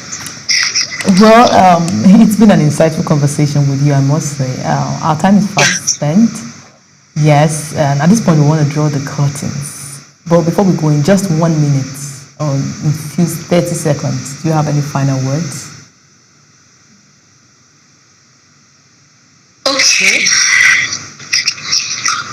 My final word is to first victims and survivors. Your voice, you need to speak up. That's the power you have. Your voice is actually your power. Speak up. Seek help immediately. And then do not be redundant, because your future, in fact, the very next day is not defined by what even happened yesterday. Yes, so your future is not defined by what has happened. Your success or your ability to move on is intact. It is fully intact. So what you should focus on is your healing, your independence, how to make the future better. All right. So you're not defined by what happened. All yes. Right. Thank you so much, Theresa. Thank you. I really appreciate your time with us. Thank you so much for having me. Encouraging, and I'm sure if there's anyone going through any kind of that, they will at this point begin to speak up. Thank you for joining us on Global Morning, Theresa, and do enjoy the rest of the day. Thank you so much. Have a nice day. And our viewers, you've heard it all. She's not just a woman speaking, she is somebody that is at the forefront of fighting gender-based violence. And trust me, this is not just to a particular gender. It's something that is experienced by every single gender. So if you are in such a situation, I think our country at this point needs to even put in more policies to avoid issues like this. This is the size of the first conversation. We'll join Uyi as he takes us on the second conversation. Please don't go anywhere.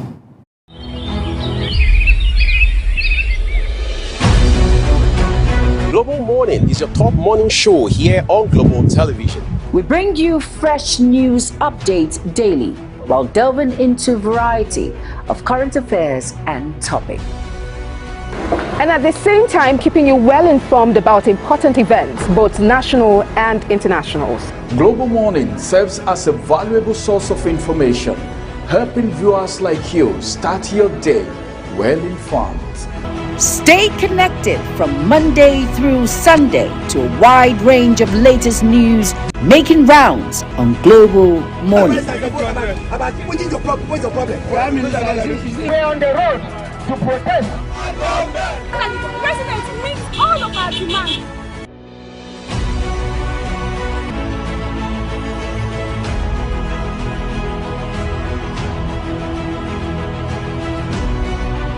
This is Global Morning.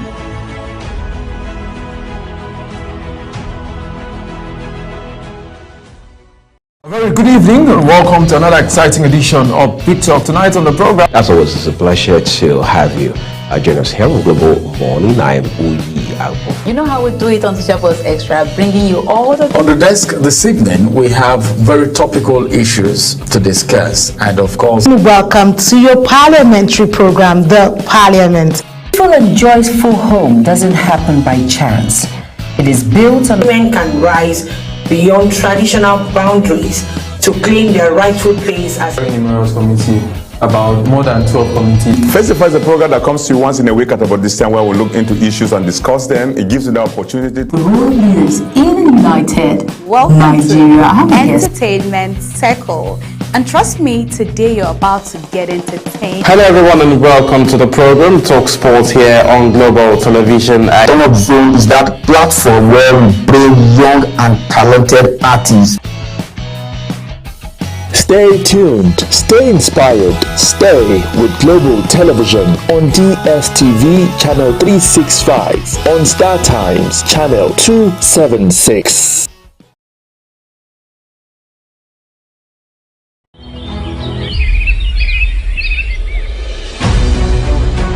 Global Morning is your top morning show here on Global Television. We bring you fresh news updates daily while delving into a variety of current affairs and topics. And at the same time, keeping you well informed about important events, both national and internationals. Global Morning serves as a valuable source of information, helping viewers like you start your day well informed.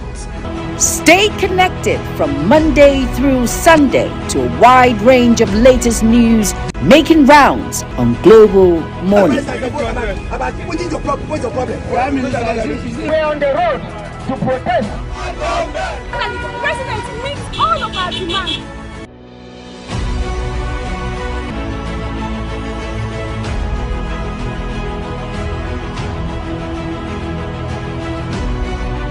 This is Global Morning.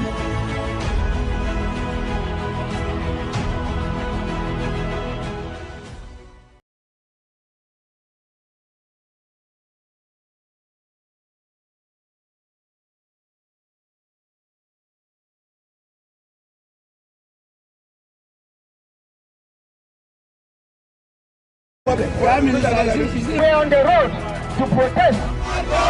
The president meets all of our demands.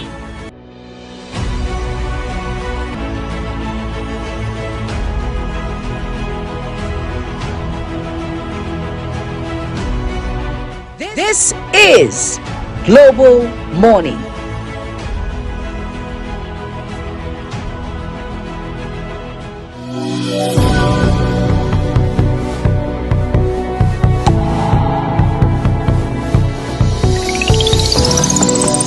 Good evening and welcome to another exciting edition of Big Talk. Tonight on the program, as always, it's a pleasure to have you.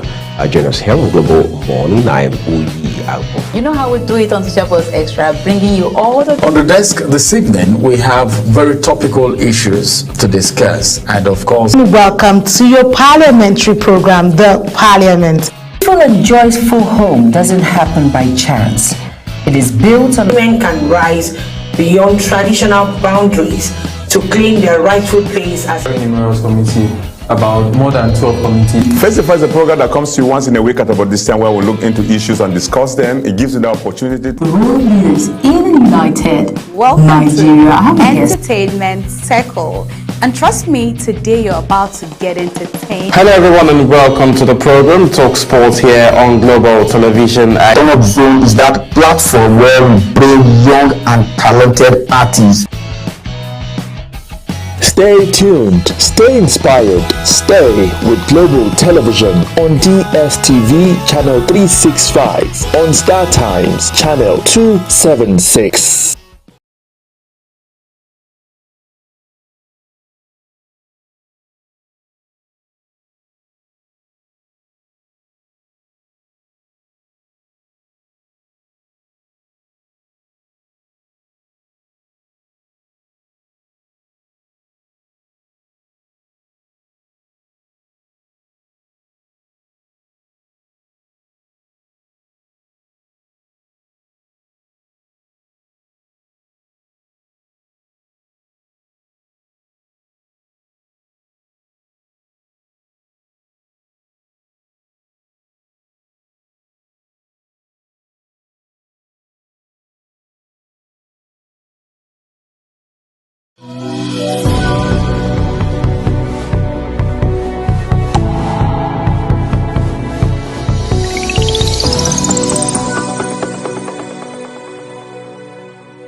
Global Morning is your top morning show here on Global Television. We bring you fresh news updates daily while delving into a variety of current affairs and topics. And at the same time, keeping you well informed about important events, both national and international. Global Morning serves as a valuable source of information, helping viewers like you start your day well informed. Stay connected from Monday through Sunday to a wide range of latest news making rounds on Global Morning. We're on the road to protest. The president meets all of our demands.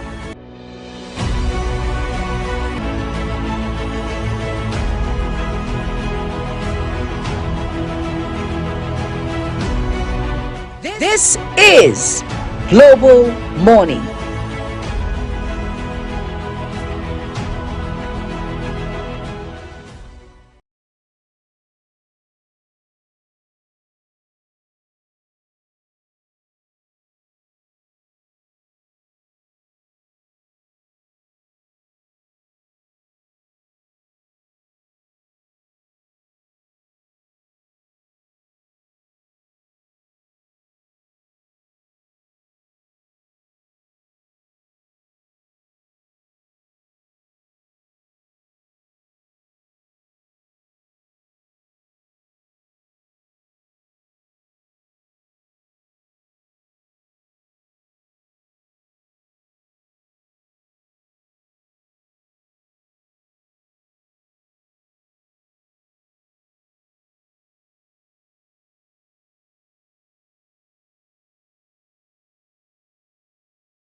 very good evening and welcome to another exciting edition of Big Talk. Tonight on the program, as always, it's a pleasure to have you.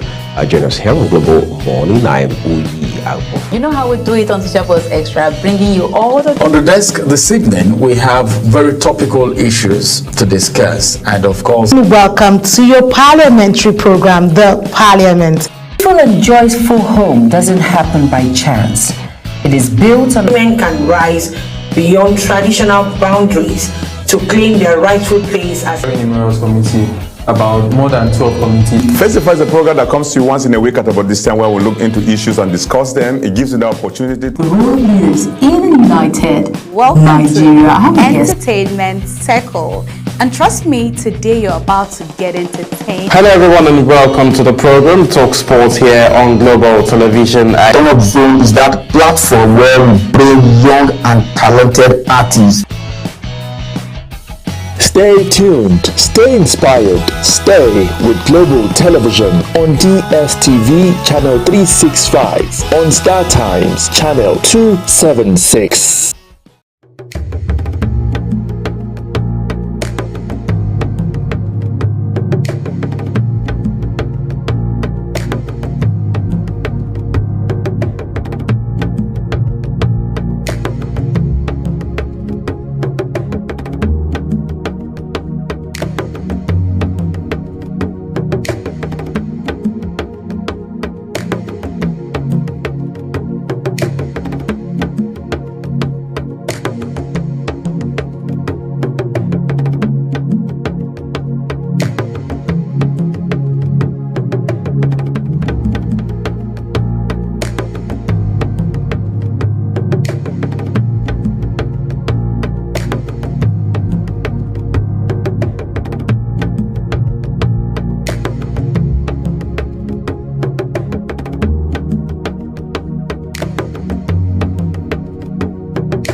As 2025 gradually but steadily winds down, two big issues have always been very prominent, making it to the front burner with regards to conversations, whether on television or anywhere else. And those are politics and security.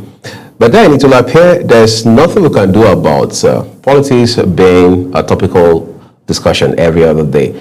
Now, for example, we're hearing someone in the caliber of Pastor Matthew Ashimolowo of Kingsway International Christian Center, KICC, saying that Peter Obi, who was the presidential candidate of the Labour Party in the 2023 presidential election, cannot, this time, speaking about 2027, win 5% of votes in the north. Why exactly is he saying that? Is it because the realities have changed?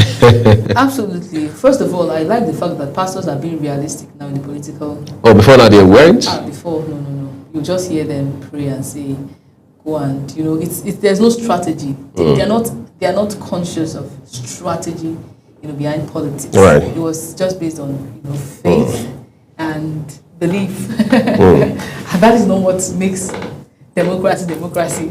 We don't run democracy based on faith and belief. It is numbers or emotions. No, it's the numbers. It is the strategy. So I'm happy that we are having that conversation on talking about percentages. It's I think it's progress in the religious space. I want him to use the same energy to bring out strategies to when they begin to tell their members to go and vote, let them say it based on strategy, based on logic. Right. Do you understand? I understand that, but I understand the place of faith and belief, but I mean, some things are logical, and that's the only way we can really make results. And then talking about Peter Obi being only able to get he might not get to 15%. Well, 5, he says. 5. That's quite low. Well, I kind of understand it because times the whole narrative has changed right now. As at 2023, I would say it was clearly between, even if Tinubu was on the ballot, it was somehow between Peter Obi and Atiku. There was So the candidate Tinubu there wasn't much of a force. Is that the point? Somehow people really underplayed what he could do. Like we just felt like we had a lot of negative stories. It was underrated. It was underrated. Like, these negative stories are not making any. We talked about the certificates. We talked about the whole. But there are lots of odds that people felt would work against him as a candidate. They kind of relaxed and said, don't worry, he won't go anywhere. But right now, he has proven to be a political force, right? And it's just beyond the fact the way he won, should tell every politician that you need to re-strategize. It was I won't say unexpected, but people really did not expect it. They were so hopeful that the energy from the people would really pay. The motivation would pay. The fact that we're going to register to get their PVCs after a long time would pay. And we really saw a revolution that era. It was something that we had never really experienced, because Peter Obi came to, without distributing so much, without buying votes, would say, I don't think even if maybe some people did, but if we say people that bought votes, I wouldn't really call the Peter Obi. So why would you say a Peter Obi or the Labour Party didn't buy it? Because they would say, we do not give shishi. Yes, he came out to say it. But that was basically a mantra. It was, but I mean, I participated in the elections. I voted, and in my polling units, I don't think I saw anything like that, right? I don't think it was. Even if it was minimal. One of thousands of polling units. Yes, it was minimal. It was minimal, because I know a lot of people. So you're saying his base, the votes he got, they were organic. It was largely organic compared to maybe any other. We know how Nigeria is. Yes, so. It was something new. He was a force, or he is a force indeed. But at this moment, right now, Nigerians are really talking reality, strategy, right? If you want to get the North, what have you done? Do you get? What is that? Because we really want a force that can take away a force. That's the conversation. So right now. It's force against force. Force against force. Aura for aura, force for force. Egusi for egusi, as it says. Aura for aura. So we're looking at that force, and a lot of people are looking at Peter Obi as the calm gentleman. Even the way the whole court case went, it went in a gentle way, and it was one of the reasons why Kenneth Okonkwo was not really, because Kenneth Okonkwo wanted him to something aggressive, radical force, but at some point he felt frustrated because my crying more than the bereaved. Right, you can't be more Pope than the Catholic. Exactly. So it's that energy, and a lot of Nigerians. I'm not. Peter Obi is a great man, but if he would take everything I say now as constructive criticism, re-strategize.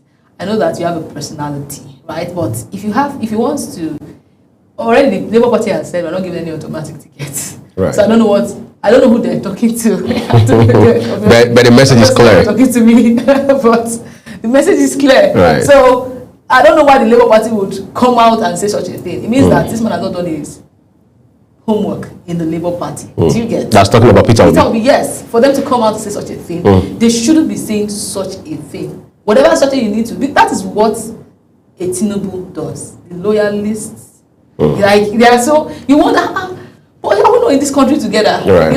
I don't know why are you so. And they are so shameless. If they would be insulted on social media, they will be. They would receive all the backlash when they stand.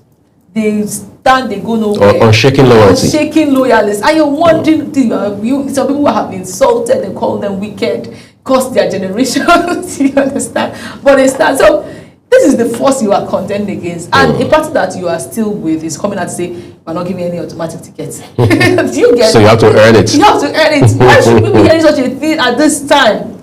Already you have not really, joined the ADC. It's just been one leg. At this point, every other contestant, say the Atiku, have come out to say, this is where I stand.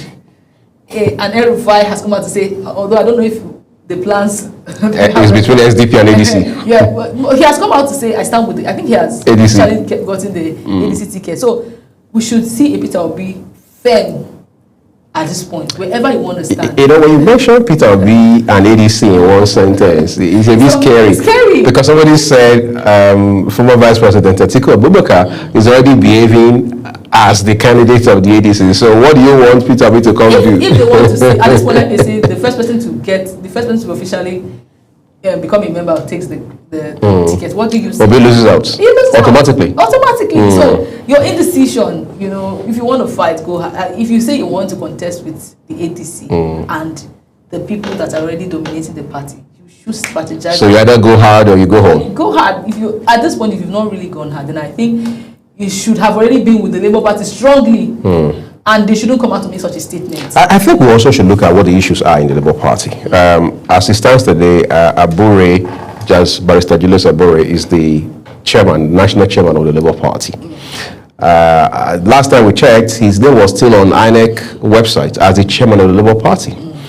Of course, the guys loyal to Peter Obi, I mean, those in the Peter Obi camp, the obedient movement people, would not have any of that because they will tell you that it's Nnamdi Usman, that's the critical committee chairman of the party and things like that. Of course, we had seen how that Nnamdi Usman, herself a former senator in this country, the only governor of the Labour Party, Alex Oti of Abia State, Peter Obi being in one camp.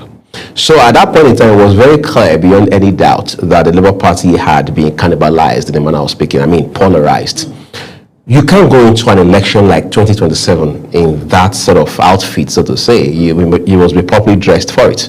So as of today, the question is, politically speaking, is Labour Party dressed at all? If it is, in any case, is it appropriately dressed for the occasion?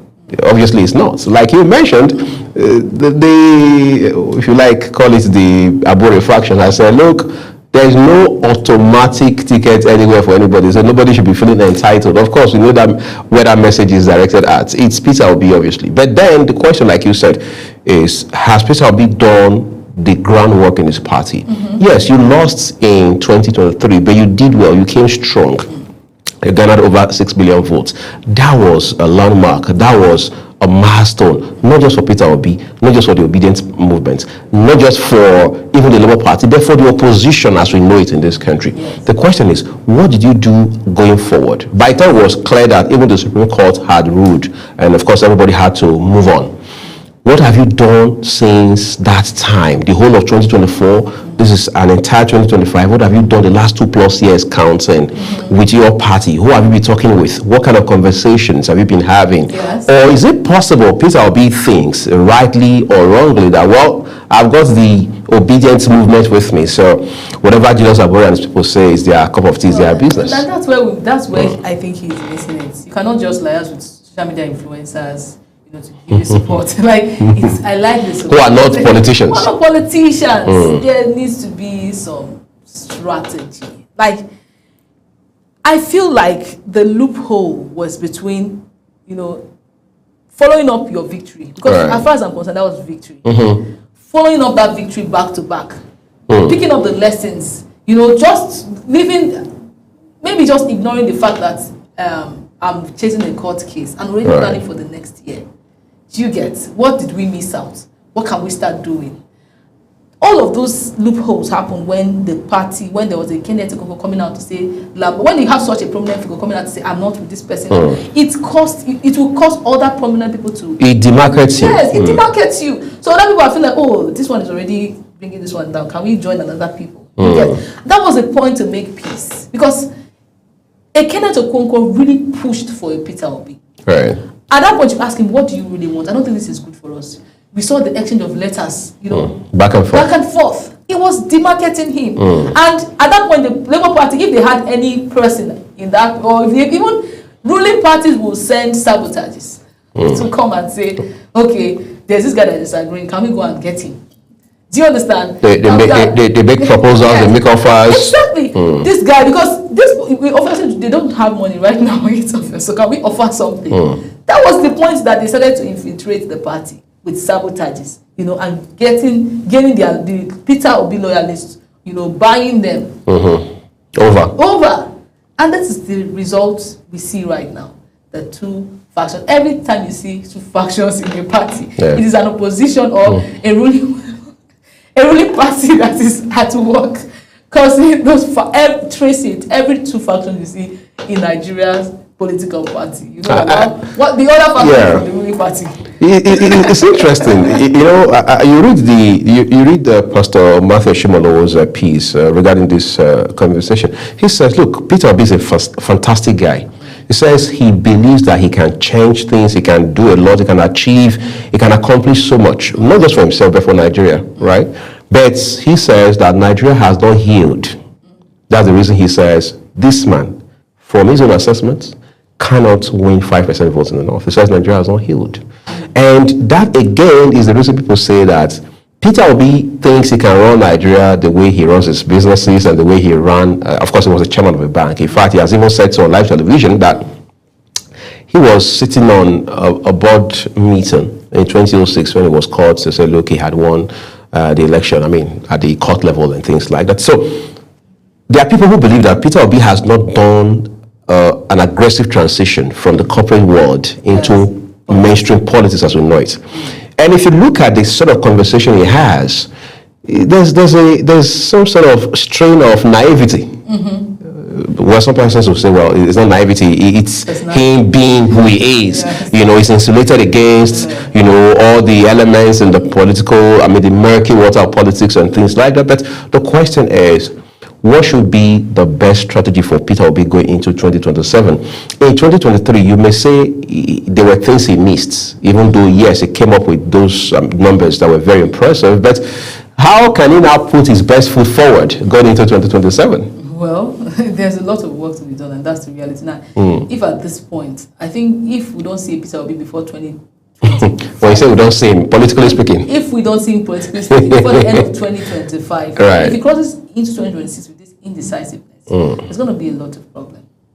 There's going to be a lot of problems. So, is it that do you feel he's stuck? When you look at the PDP, I should say the Labour Party issues, they have internal wrangling. Then you look at the ADC as it stands, like somebody said on social media, Atiku is already carrying on as the candidate of the ADC. Where should he go? You don't have to be the president yet. You think? You don't have to be the president yet. You can really liaise with Atiku. I feel so. And get some kind of, internal, because some buy-in. Yes, we all cannot be the president. We have ministers in this. But the man wants to be president. Yes, you can start from somewhere. You can start from somewhere. Maybe like vice presidency. Maybe.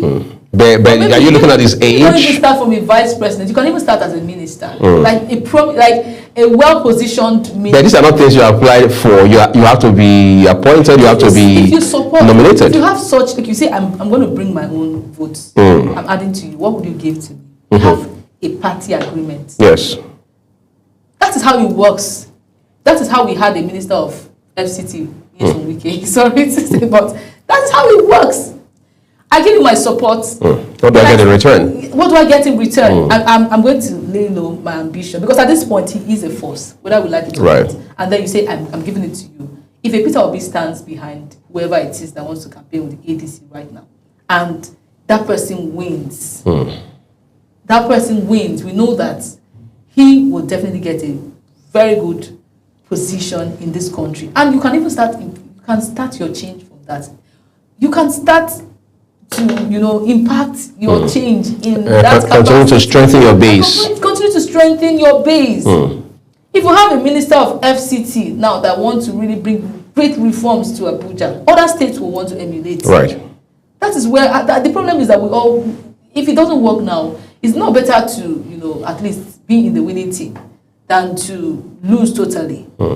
I think it's better. So if you ask me, I would say that collaboration is needed at this point, based on strategy, based on calculation, based on logic, based on the analytics. People are even beginning to now use, Sarah had a bomb pen. They're even now saying that, look, President Bola Tinubu is probably a model that should not only be studied, but applied in real life scenarios. For example, they say, this is a man who has told Nigerians, and the evidence is there, very clear, that he planned out becoming president over a 20-year period. Yes. Even when he had multiple chances to throw his hat in the ring to run for president, he didn't. Instead, he would advance one person at one time, advance another person at another time. he was being strategic. He was shooting for the long term. Exactly. Maybe that's what the Peter Obis of our country should also do. Again, that raises questions as to what ultimately is the motivation for wanting to be president. Is it for self-accomplishment or self-aggrandizement, as they say, or organically from a place of the desire to serve? Because at the end of the day, you are asking yourself, like you mentioned, what stops him from saying, okay, I've been governor, two-term governor of Anambra State, one of the most prosperous states in Nigeria. Can I now also become a minister, maybe trade and industry, where he obviously has a lot of strength, for example? Can I now be part of a government that is forward-thinking? I mean, add my, if you like, 2 cents to it, use that to strengthen my base, advance my own cause and things like that. As of today, public records say that Peter Obi is 64. If that's what it is, assuming without conceding or even having to, preempt anything, that's he doesn't become president in 2027. The presidency will go to the north, given the kind of rotational system that we use. That's a fact. So it means 4 + 8, that is 12. If you add 12 to 64, what does it give you? 76. Now, if he even has the chance to stand at that time, will age not be used against him? What will his health be? I mean, these are just issues we're throwing around to say, let's look at all the elements involved in all of this. But Peter Obi must also be careful, these are the final notes, to not come off as someone who is desperate to be president. Once you do that, you have no idea how many people who today are loyal to you will do a reverse and say, no, something has changed, something is broken, something is amiss. Because one of the things people fear, those who are not in the mainstream politics, is desperate politicians. Because we have seen how desperate politicians everywhere in the world can go to virtually any length to accomplish, to ensure that their pursuit comes to fruition. And if Peter Obi, God forbid, is caught in that web, it will significantly plummet or cause to plummet his base. And that's the last thing he wants, because his base, if you ask me, is not just about supporting him to be president. It's also about legacy. You're going to have people who would think like him today and tomorrow.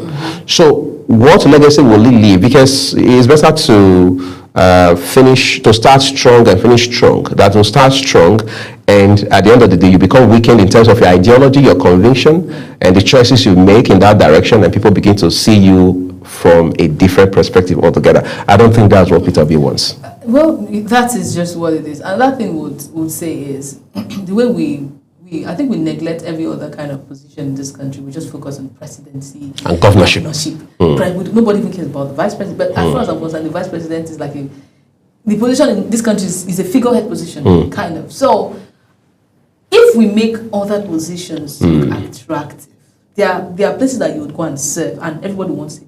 This guy was a minister. He becomes so prominent, and you become, it becomes a yardstick. You become, you model something around that space that everybody wants to be there because of the impact you make.